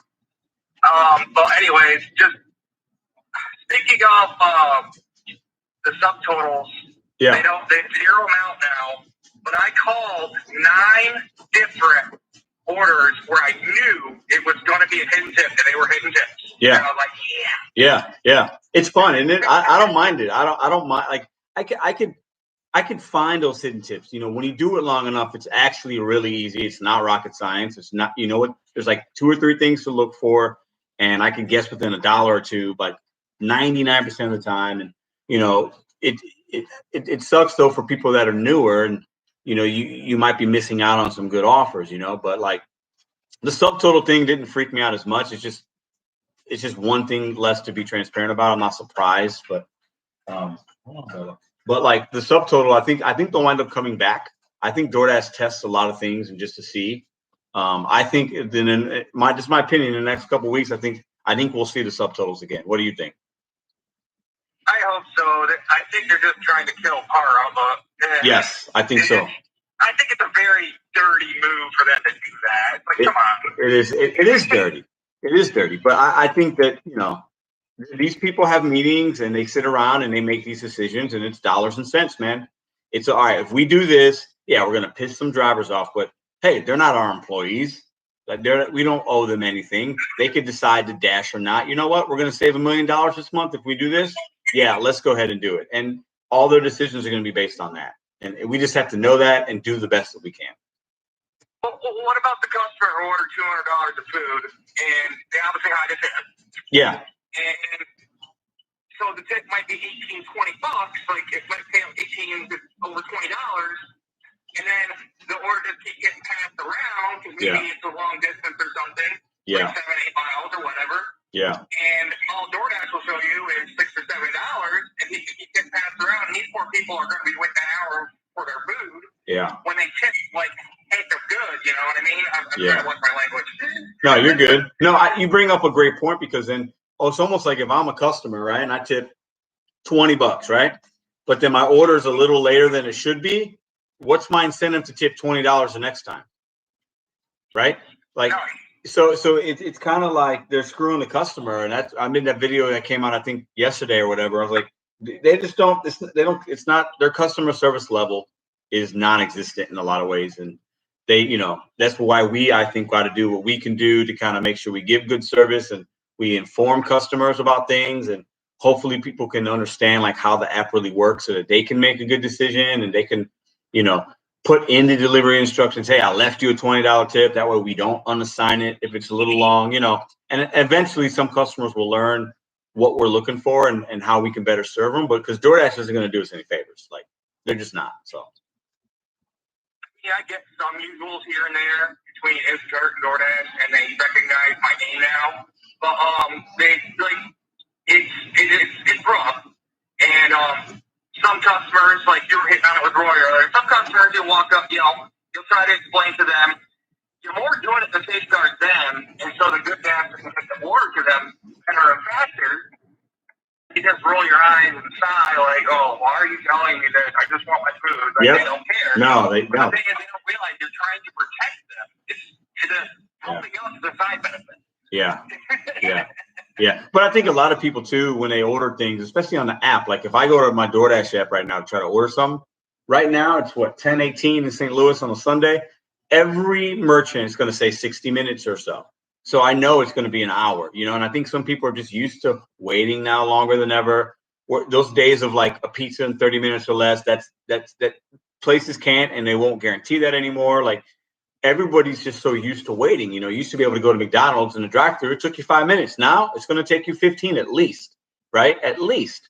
So I think we're just, the consumer now is just so like, we understand I'm going to have to wait. I think most people do. And now it's just like, you know what? I'm going to wait. It is what it is. You're going to have your impatient people here and there, but I don't think that's as many as far as with food delivery. I think most people are like, I'm going to order it, and I know it's going to be a while, and then just bring me my food, and that's it. And I think most people fall under that umbrella. Speaking of waiting, I've been, every time I go over 10 minutes when the expected pickup time is, I'm calling support to let them know, hey, I've been sitting here 5 minutes, so I don't get a potential contract violation, because I thought, you know, you talk to the gig workers while you're out, and I watch all of you guys out there, you know, GVM, Animal Hungry, DoorDash Dad. People get contract violations all the time when it's out of our control. Yeah. And it's a pain in the butt. But I called support 4 different times today because I've been waiting over 10 minutes. But I held on to them because I was guessing they were hitting tips. 3 out of 4 times it was a hitting tip. Yeah. So that's crazy, and, man. You got to protect yourself, and it's pretty sad that, yeah, they don't care. They don't give 2 craps, but if you're a hardworking dasher, I have over 800 deliveries. Mm-hmm. Like, they don't give 2 craps about us if we had 8 delivered or 800. No, it doesn't matter. It doesn't matter because there's so many of us, and they know that we're replaceable. But, you know, as dashers like you're doing, if it works for you to call and you feel that sense of security, hey, you're an independent contractor. Like, you got to make sure you handle what you can handle and control it and protect yourself. So I think that's a really good point, because DoorDash ain't going to do us any favors when it comes to that. They're just going to, you know, if the customer said they didn't get their food, they're going to take their word for it before ours, and they'll deactivate us or contract violate us, and then maybe look into it or not. And it could take weeks or who knows, and it's, you know, they're going to always just, there's so many dashers, man. There's so many that they, you know, we're a dime a dozen, man. So.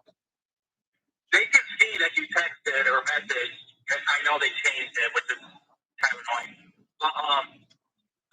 I always update my customers, and after I drop it off, I say thank you, so that way, you if I get that person, and I take a picture of their address when they hand it to me, like of their house, so I see their address, their street view, or their mailbox. Yeah. And that way it protects you, It sounds odd, but you have to do that. No, you have to. Yeah, I think you got to do the things that you can, even if it takes an extra minute here or there. Like, if you can sleep better at night, knowing, okay, I'm probably not going to get a contract violation, or maybe my rating will be saved. I think it's worth it. So, hey, Bud Soda, I appreciate you calling, man. I'm glad to hear a voice to the name, and I know you're in a lot of the chats and comments, and I appreciate the support, man. I really, really do.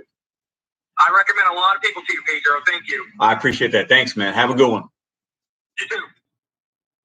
So before we take another call, I want to show you guys my stats in real time. Maybe you can. Oh no! See, I always ran into this problem.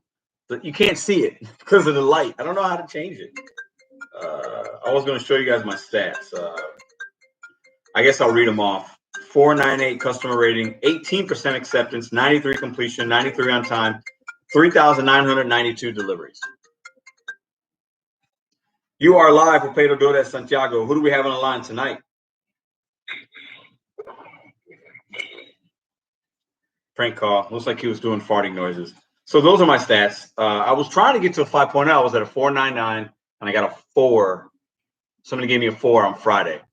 And I was like, oh, man, what did I do? And I didn't do anything wrong, but it could, they got a 4. Like, it is what they gave me a 4. It is what it is. But 4.98 is where I'm at right now. Let's see who we got here.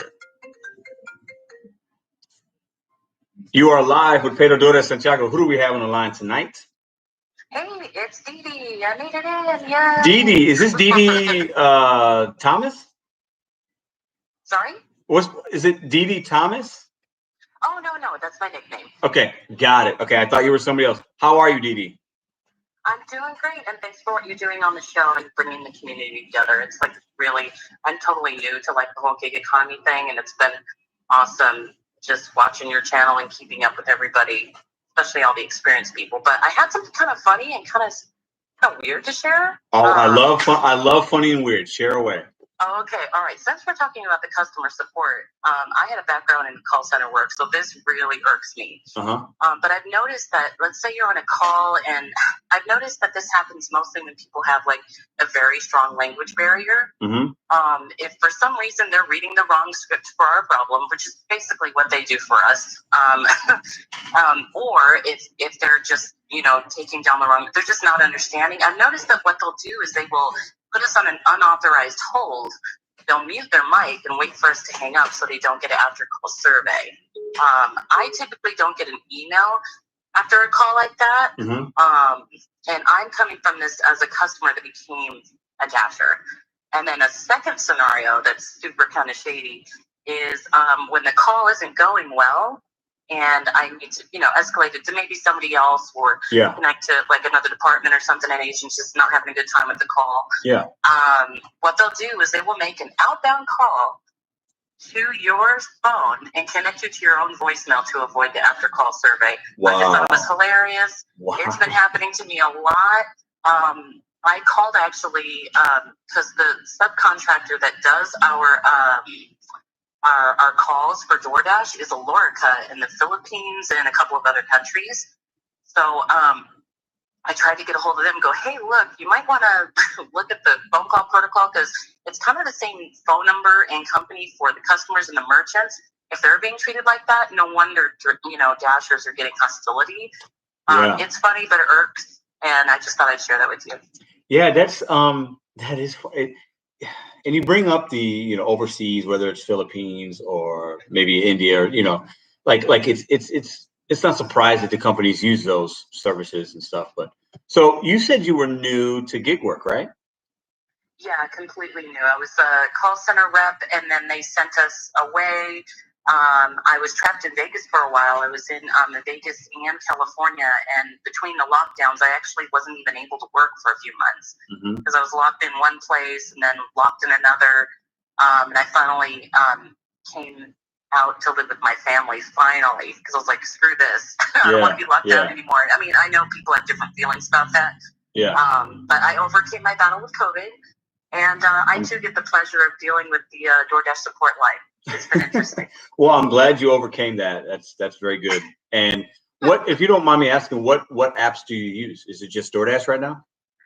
Yeah, so, and here's the thing, I mean, my stomach sank recently because I was also with Instacart. I also do some other gig economy stuff because I'm an educator too, so I do care.com and some other things where I do in-home education, of course, you know, with the pandemic, that's not even possible right now. So I mean, as many dashers and gig workers are amazingly overqualified for probably everything they're doing right now. And DoorDash needs to realize, particularly, that they're dealing with really professional people, and maybe the customer forgets that too.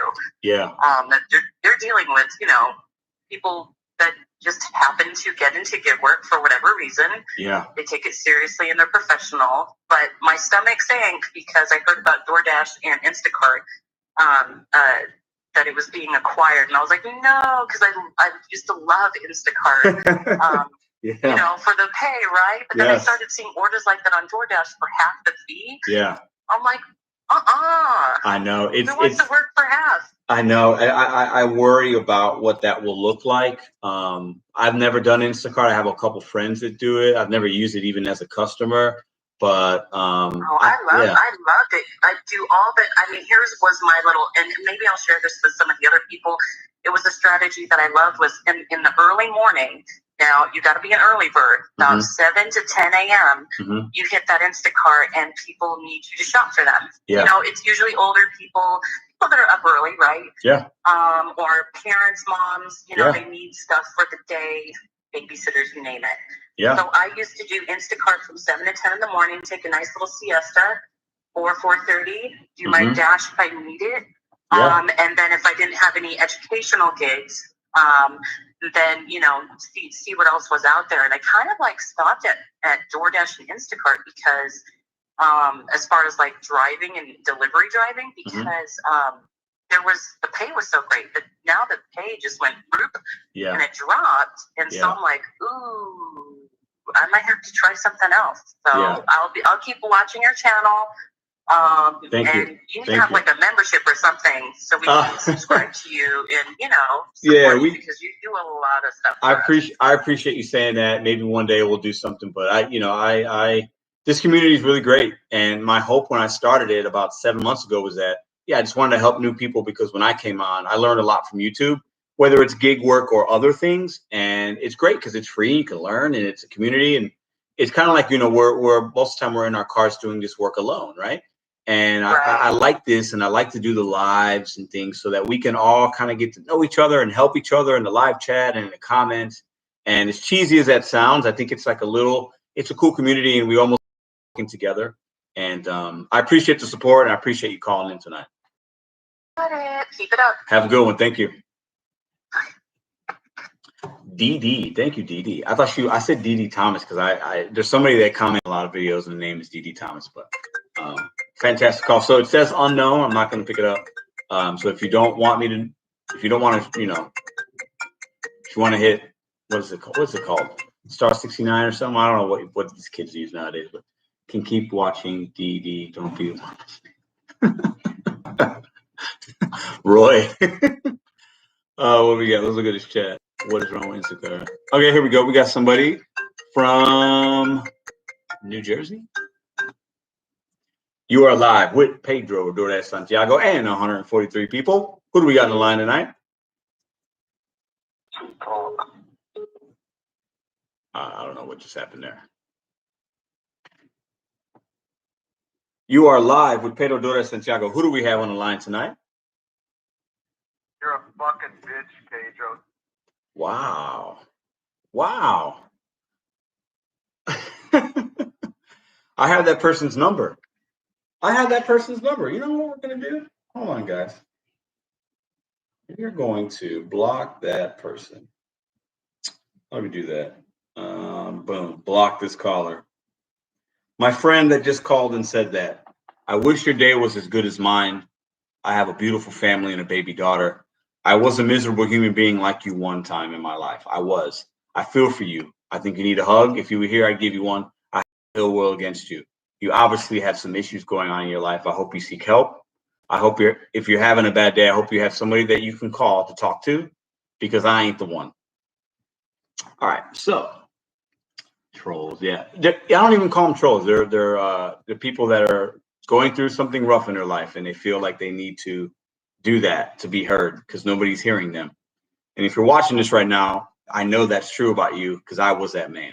So do something better with your life right now, bro. Get some help, figure it out, call somebody. You're better than that. You're way better than that. I'll leave it at that. So let's see if we can get enough few callers. We're at hour and a half. So we're on a pretty good pace. We talked about some good stuff. We're talking about customer service. Does DoorDash care about customer service, about their customers? Or is it just about the money? What can we do as Dashers to give good service? What do you do to give good service? Let's see who we got here. You are live with Pedro DoorDash Santiago. Who do we have on the line tonight? What's good, Pedro? It's Ryan. Ryan, what's up, my friend? How are you?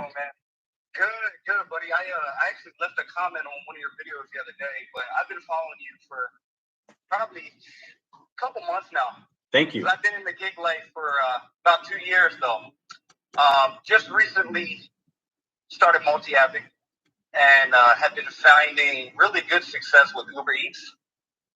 I wish that there was just more orders. You know what I'm saying? Yeah, I hear you, man. That's the thing, man.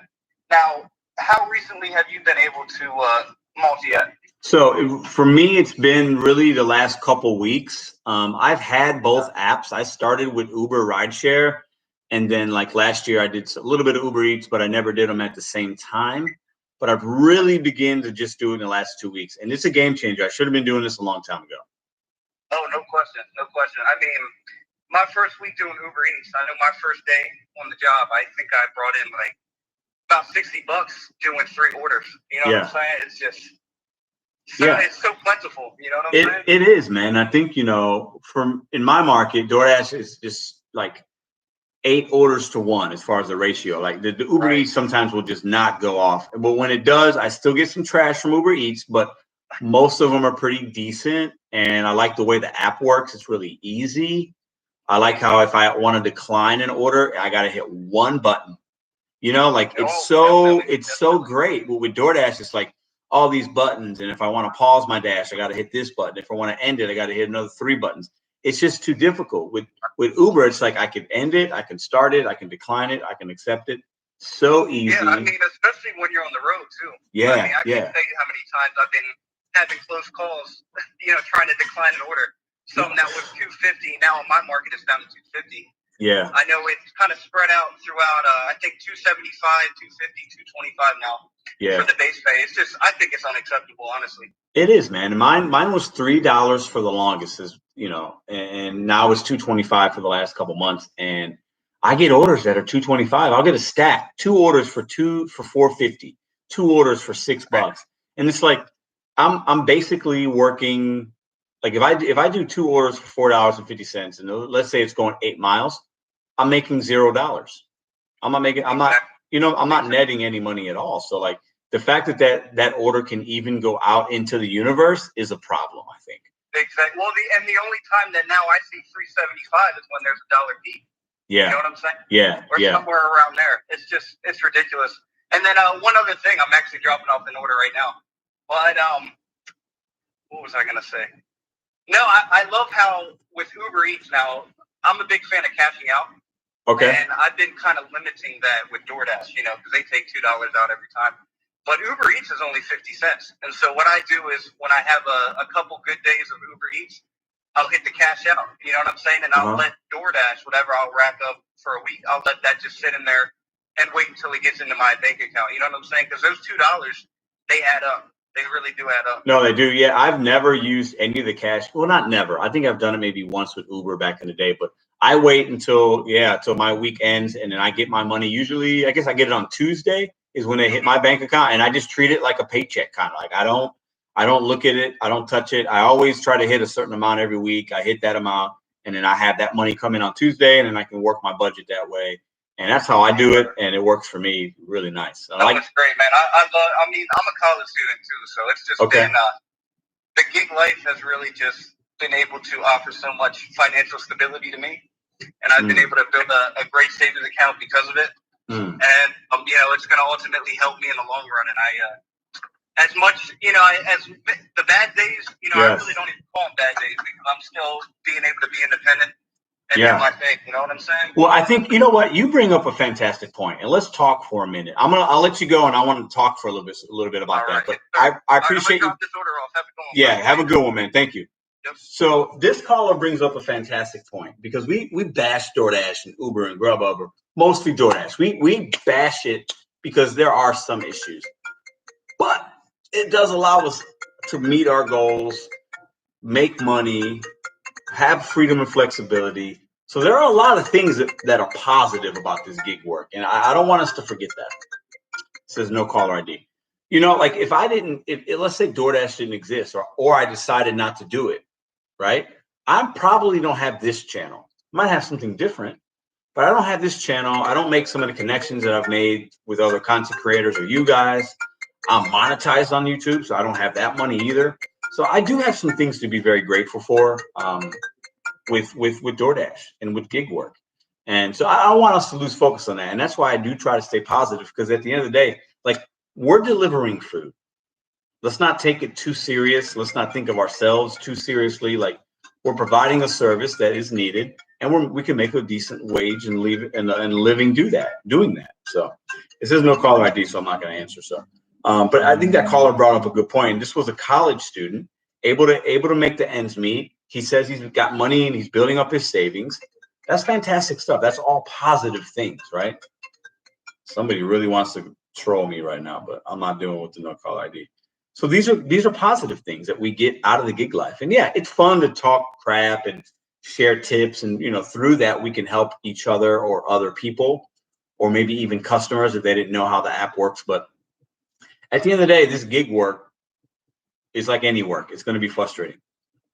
Any job, you're going to have frustrations, whether it's an office job or a trade that you have or anything that you do. Like, it's going to be frustrations. Nothing is going to be perfect. But at the end of the day, like, we're able to make money still and take whatever orders we want. And while it's frustrating that they're going to send me 10 Kobe Bryant trash can orders in a row, I can decide to take them or not to take them. You know what I mean? And I think that that's still, if they change that, if they say, oh, now you got to accept half your orders, I'll probably stop if they do something like that, because then I don't feel like I have any control. But at this point, they're not doing that. So somebody keeps calling, no caller ID. So we'll see how much longer we get. If we keep getting phone calls, I'll keep going. The topic is customer service tonight. Nobody's brought up I tried to get on Grubhub and they denied me. Well, one person did. What do you guys think about that? Have you tried to get on other apps and you haven't been able to, and for what reasons? How many apps do you guys run? Do you guys keep all 4 apps on, all 5 apps on? Do you turn on? Some of you guys have 7, 8, 9 apps. Do you turn them all on at the same time? I couldn't do that. I can do 2 at once, maybe 3 if I got onto Grubhub, but more than that, I think would be too much to handle. What do you guys do? How many apps do you turn on? Put it in the top chat if you want.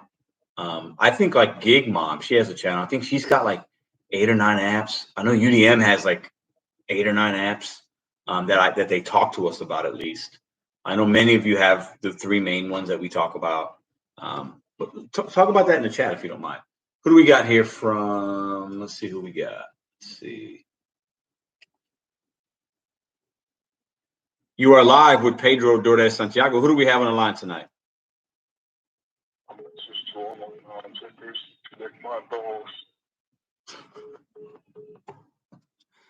Oh, these people, man. There are so many people out here that need a hug. They legit need a hug. They just need a hug. You are live with Pedro Doordash Santiago. Who do we have on the line tonight? Hank, how are you, my friend? Hold on 1 second. Okay.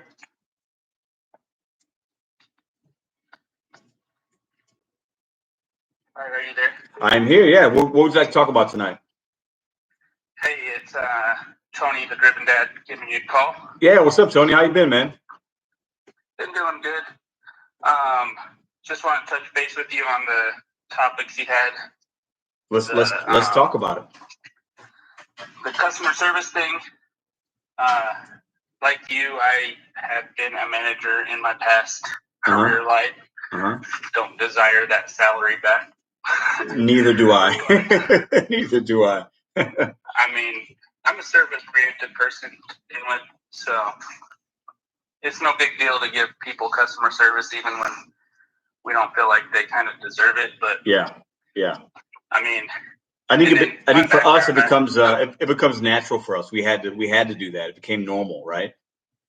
Oh yeah. Yeah. Well, and then my background growing up and everything, in my belief system, it just treat people the way that who we follow treats people. So. Yep. I agree 100%. Yeah, he'll take care of everything else. But as far as the background check stuff goes, it's good for them to start actually filtering through people and only letting people on that should be on. But at the same time, with your situation, I think that you should be able to try and get that cleared up on how it was coded with the court. I think you're right. And when I got the email from Grubhub, I just read it and I thought, okay, I kind of remember that, but I haven't done anything because I've just been busy. You know what I mean? I haven't but I know I'm sure I could probably get that overturned or whatever the verbiage is there. I just haven't done it yet. And I do want to have Grubhub just to have it in my back pocket, just in case something happens or I'm having a slow day on one. I could just have them as many options as I can. But I'll definitely look into it. I think there was some kind of even link within that email to protest or whatever, but I haven't opened it up to do it yet all the way. So. Yeah, for sure. What you might want to also look into it is because that could be affecting your insurance rates and everything too. Yeah, it might be. And my insurance rate, it's gone down considerably in the last couple of years, but I'm to the point now where I did get a speeding ticket a month ago, which sucked, but I'll pay somebody to have it not show up. But I thought I did that with the ticket I got 5 years ago, but I guess maybe I didn't. I don't know. But I don't know how it was coded. I mean, usually it's 3 years, but it's worth making sure that your record's not wrong. Right. And I think they use Checker. I think a lot of these companies use a company called Checker. At least that's what I've heard. And I think that's what the email said. And I know I've heard different things about their reputation as far as the quality of what they actually check. So I don't know if that was part of the issue as well. But I mean, at some point I'll look into it. So. Yeah, to be honest, I don't think it's Checker that's the problem. I think it's what service they pay for, these app companies pay. Because I don't know, when you were a manager, if you had to use background checking, I did. And we paid for different background checks for different things. I don't know why they let any old dasher deliver. I did a pharmacy delivery the other day. When I worked for an inventory company. Anytime we had a pharmacy customer, we had to have a huge 10-panel background, drug tests, and everything. Really? Well, I guess with prescription drugs, that kind of makes sense, though, right? Because of what you're actually handling, there's a lot of liability and or just bad things that could happen if the wrong person has those drugs. So. Right. Like I said, I just yesterday delivered a Albertsons pharmacy delivery. They didn't do the background check on me for that. They didn't do any drug tests for me on that. I mean, I'm dependable and honest person, so they're lucky on that. But I know, right? I mean, get in trouble doing that. That's so odd. I've done one pharmacy delivery, and it was through Doordash. It was Doordash. I picked up from Sam's Club, I believe, and I delivered to this lady, and it was in a one of those vanilla envelope kind of deals, but I could have totally opened it up and seen what it was. You know what I mean? And let's say I'm a dasher that I decided that's my last day, right? I could totally maybe just take that and who knows what would happen to me. You know what I mean? Right. I doubt they're allowing people to actually do C2s or narcotics or any of that, but it's still troublesome in my opinion.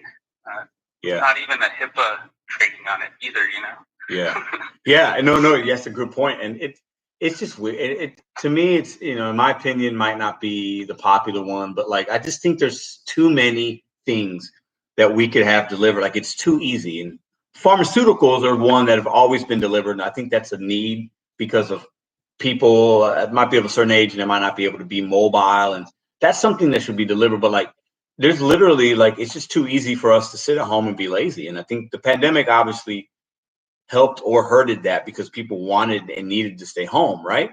But like now it's to the point where it's like, it's just too easy to get stuff and it's making people lazy. It's just my opinion. I don't know, but. Yeah, well, and then I know for when I was on Instacart, I still have it, never use it.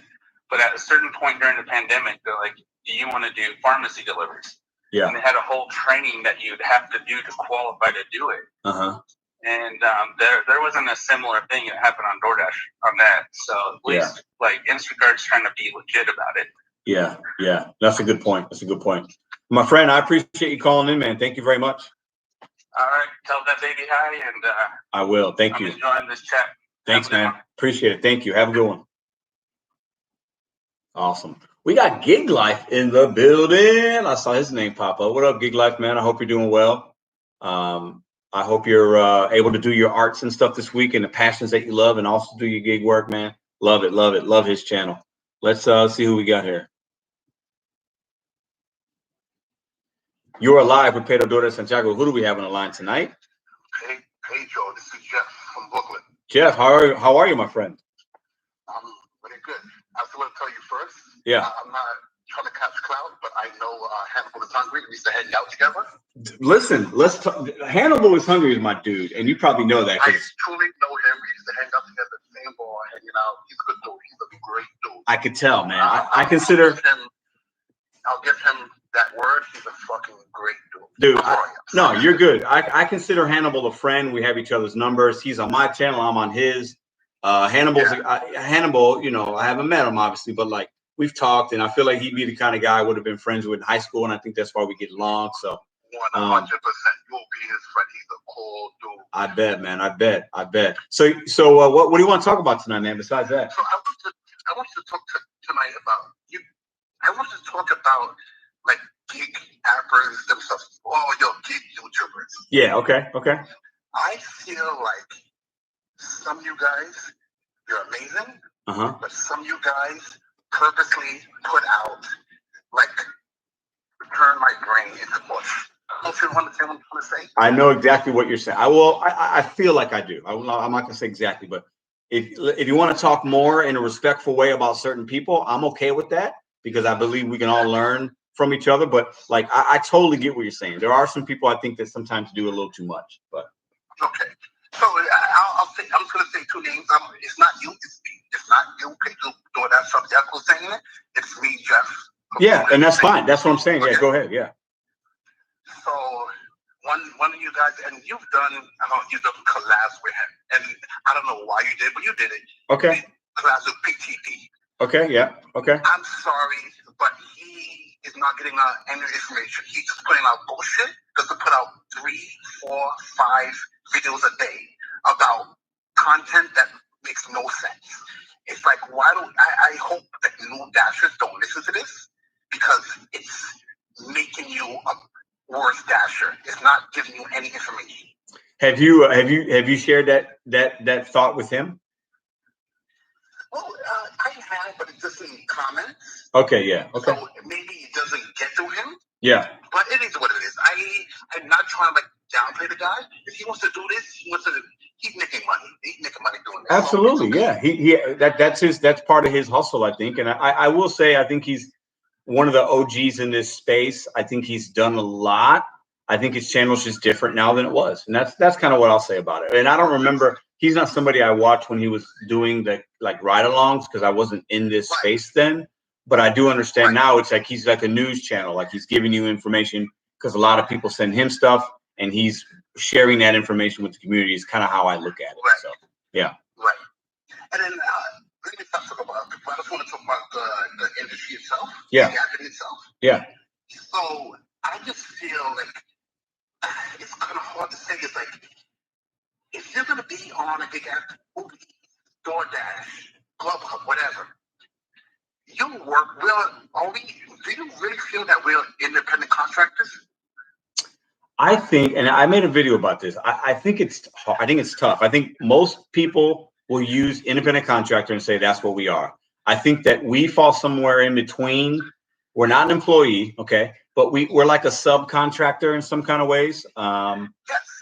You know, I think technically, I think as far as taxes and stuff, we're independent contractors as far as how the letter of the law and the codes of taxing and things like that work. But like ultimately, we're probably closer to like a subcontractor in that way. But I haven't done enough research all the way yet. But based on what I've looked at and other people's opinions, that's kind of where I fall right now. I'm in the same way as your thoughts. I'm the same way. But what I'm saying, with that said, with what I said, it's like, do we have to take an order? Like, do we have to take a $3 order, or do we have to take a $50 order? Yeah. Do we have to take it? No, we never have to take a $3 order. Like, we don't have to take any order. It doesn't mean it doesn't matter if it's $3 or $50. We have to take it. Correct. So the thing is, the problem I'm having is that people are complaining, oh my God, they're sending me $3 orders. But there's going to be more orders later. But why are you complaining about $3? There's always going to be the $3 order, no matter what. No matter when, there always will be. $3 order. There will be. You're right. Yeah. So I just feel like people are wasting their time when they complain about $3. Mm-hmm. Yo, just hit the X, let it go away, and go to the next one. Do not let it get you mad. Yeah. Let it get you mad. It's gonna happen. No, I hear you, and I hear you, and I'll be honest with you, man. I got you on the phone, right? It's Jeff, right? Yeah, Jeff. Okay, so I've been super guilty, and I have it documented for the whole world to see. I definitely complain about the $3 order, you know, and because I get caught up. Yeah, Kobe, I invented that. You know what I'm saying? Like I get caught up in that moment because I look at it like, okay, they're sending me that trash. Well, maybe somebody else got something good, which good for them. I want every driver to make their money, right? But like, I feel like it's just like, why are we enabling this behavior and this culture of what I think is like a luxury type of service to get McDonald's at midnight? Like, that's crazy, right? Like, you don't need that. You can make a sandwich at home, right? So you should have to tip, and it should pay more than $3. And we're enabling this. And eventually, at some point, the base pay for DoorDash is going to go down to $1, or it'll just go away altogether, and it'll just be straight tip if the app is around that long. And that'll be a whole nother thing, because then we'll just be making less and less money, right? But I don't know. I think, you make a great point, because at the end of the day, we can just decline. If we take an order and it's trash, that's on us. That's our fault. Nobody made us hit that button. So. Rachel, thank you for taking my call. I'm gonna tell Hannibal, your boy. he actually took my call, listened to me, and we went back and forth. It was cool. Let him know, man.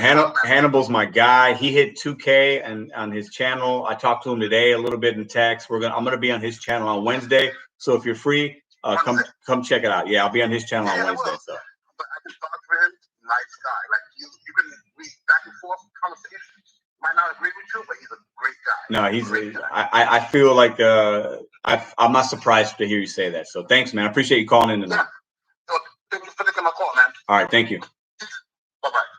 Hannibal is hungry. That's my dude right there, man. There are a lot of good people I've met in this community, just with not just content creators, but certain people in the chat. I've had 2 people now they were driving through St. Louis, and they met me, a young man named Brandon. Some of you guys might know him. And then the gentleman that has, I don't want to say his name because I don't know if he shared it, but he has a channel, Mad Dash for Road Trip Cash, I think is what it's called.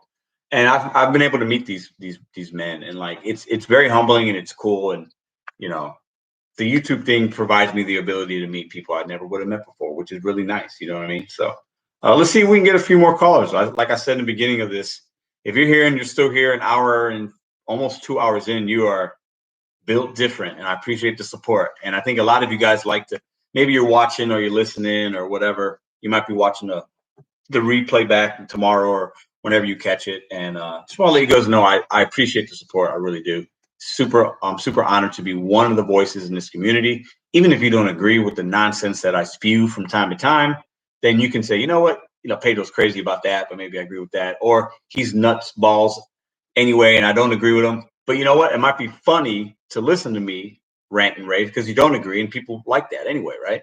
And if you agree with things and you're vibing with my positive vibes, and you like that too. So at the end of the day, like us content YouTube people, like we just have opinions and we like to run our mouth and we have channels, and like that's it.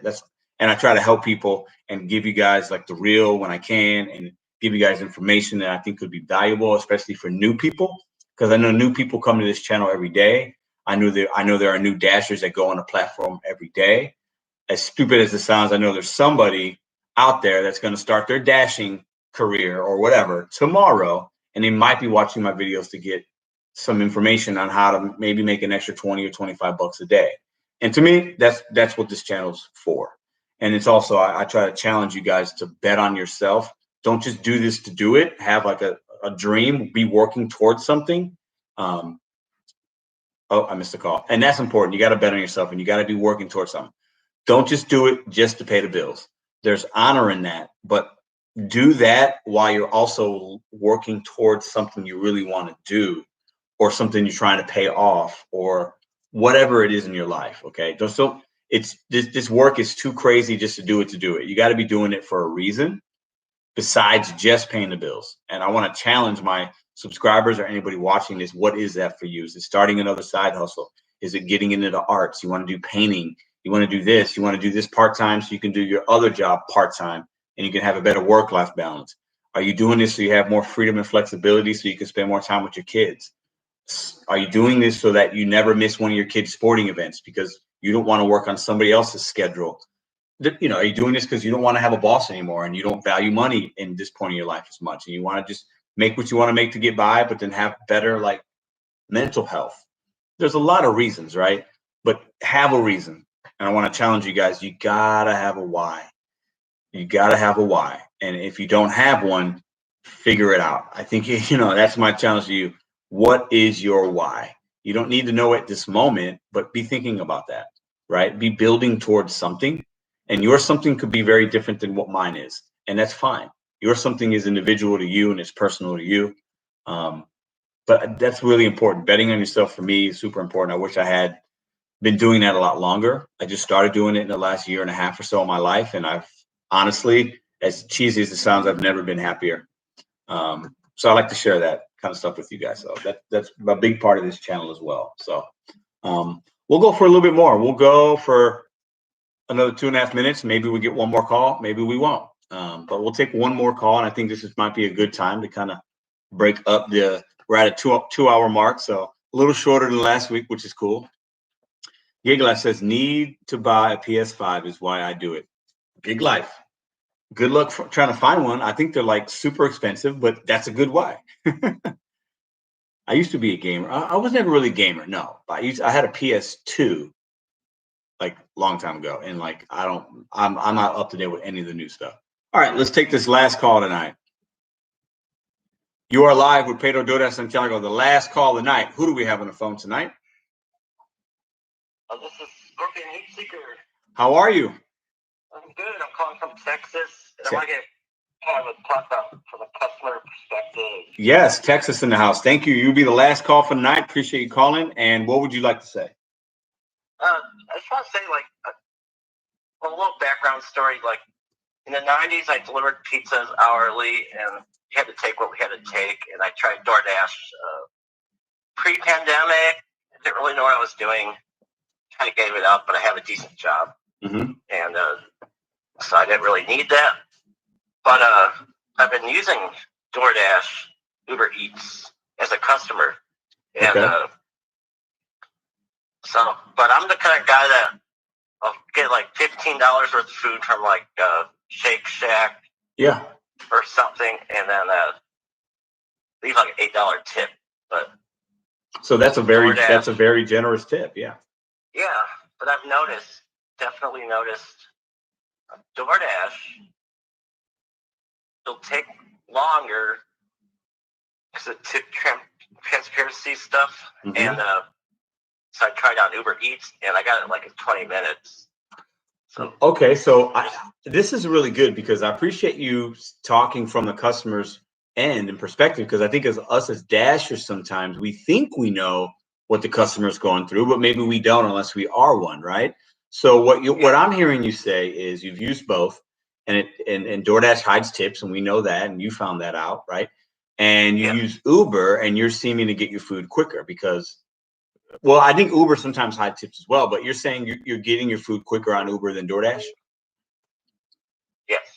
Interesting. Now, what about the fees? Are the fees comparable, or is one more or less as far as the fees on those apps? The fees actually vary between the platforms.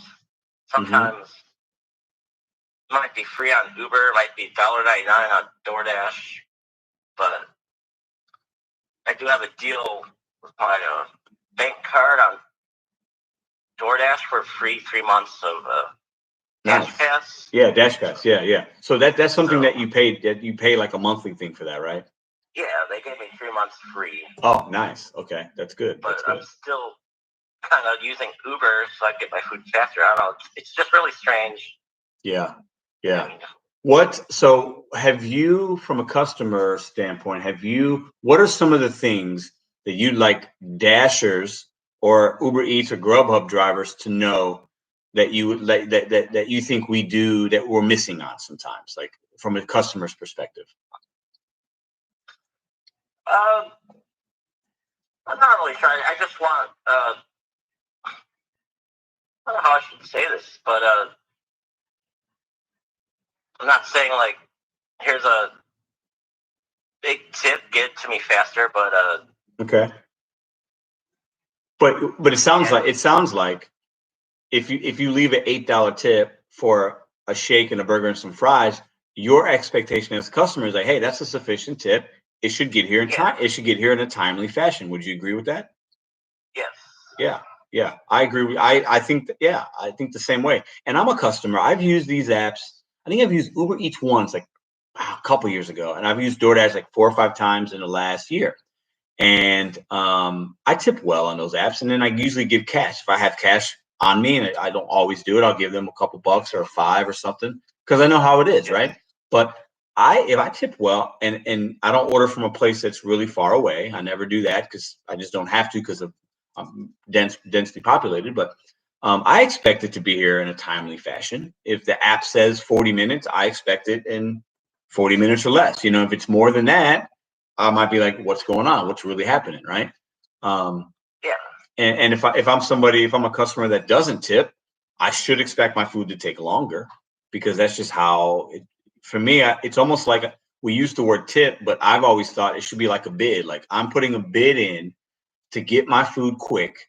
And the more of a bid I put in, that driver might pick up my order quicker and I might get my food quicker. That's kind of how I look at it. What do you think about that?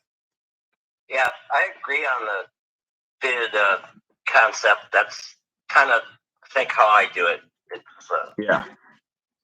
It's like I'm willing to pay the premium. It's a luxury service, like you said, and I'm willing to go above and beyond. Yeah.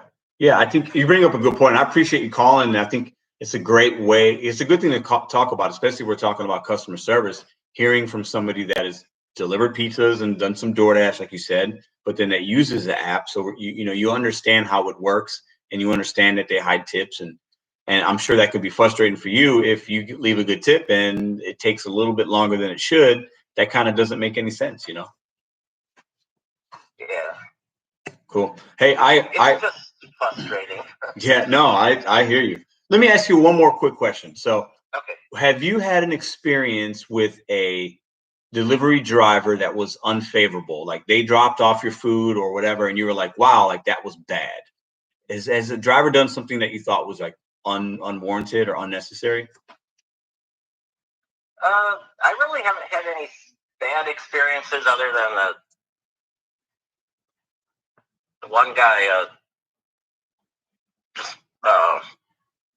ordered a pizza from a local place, and he just watched him like just leave that door, and I saw him just drop it on the ground, but really? I don't know.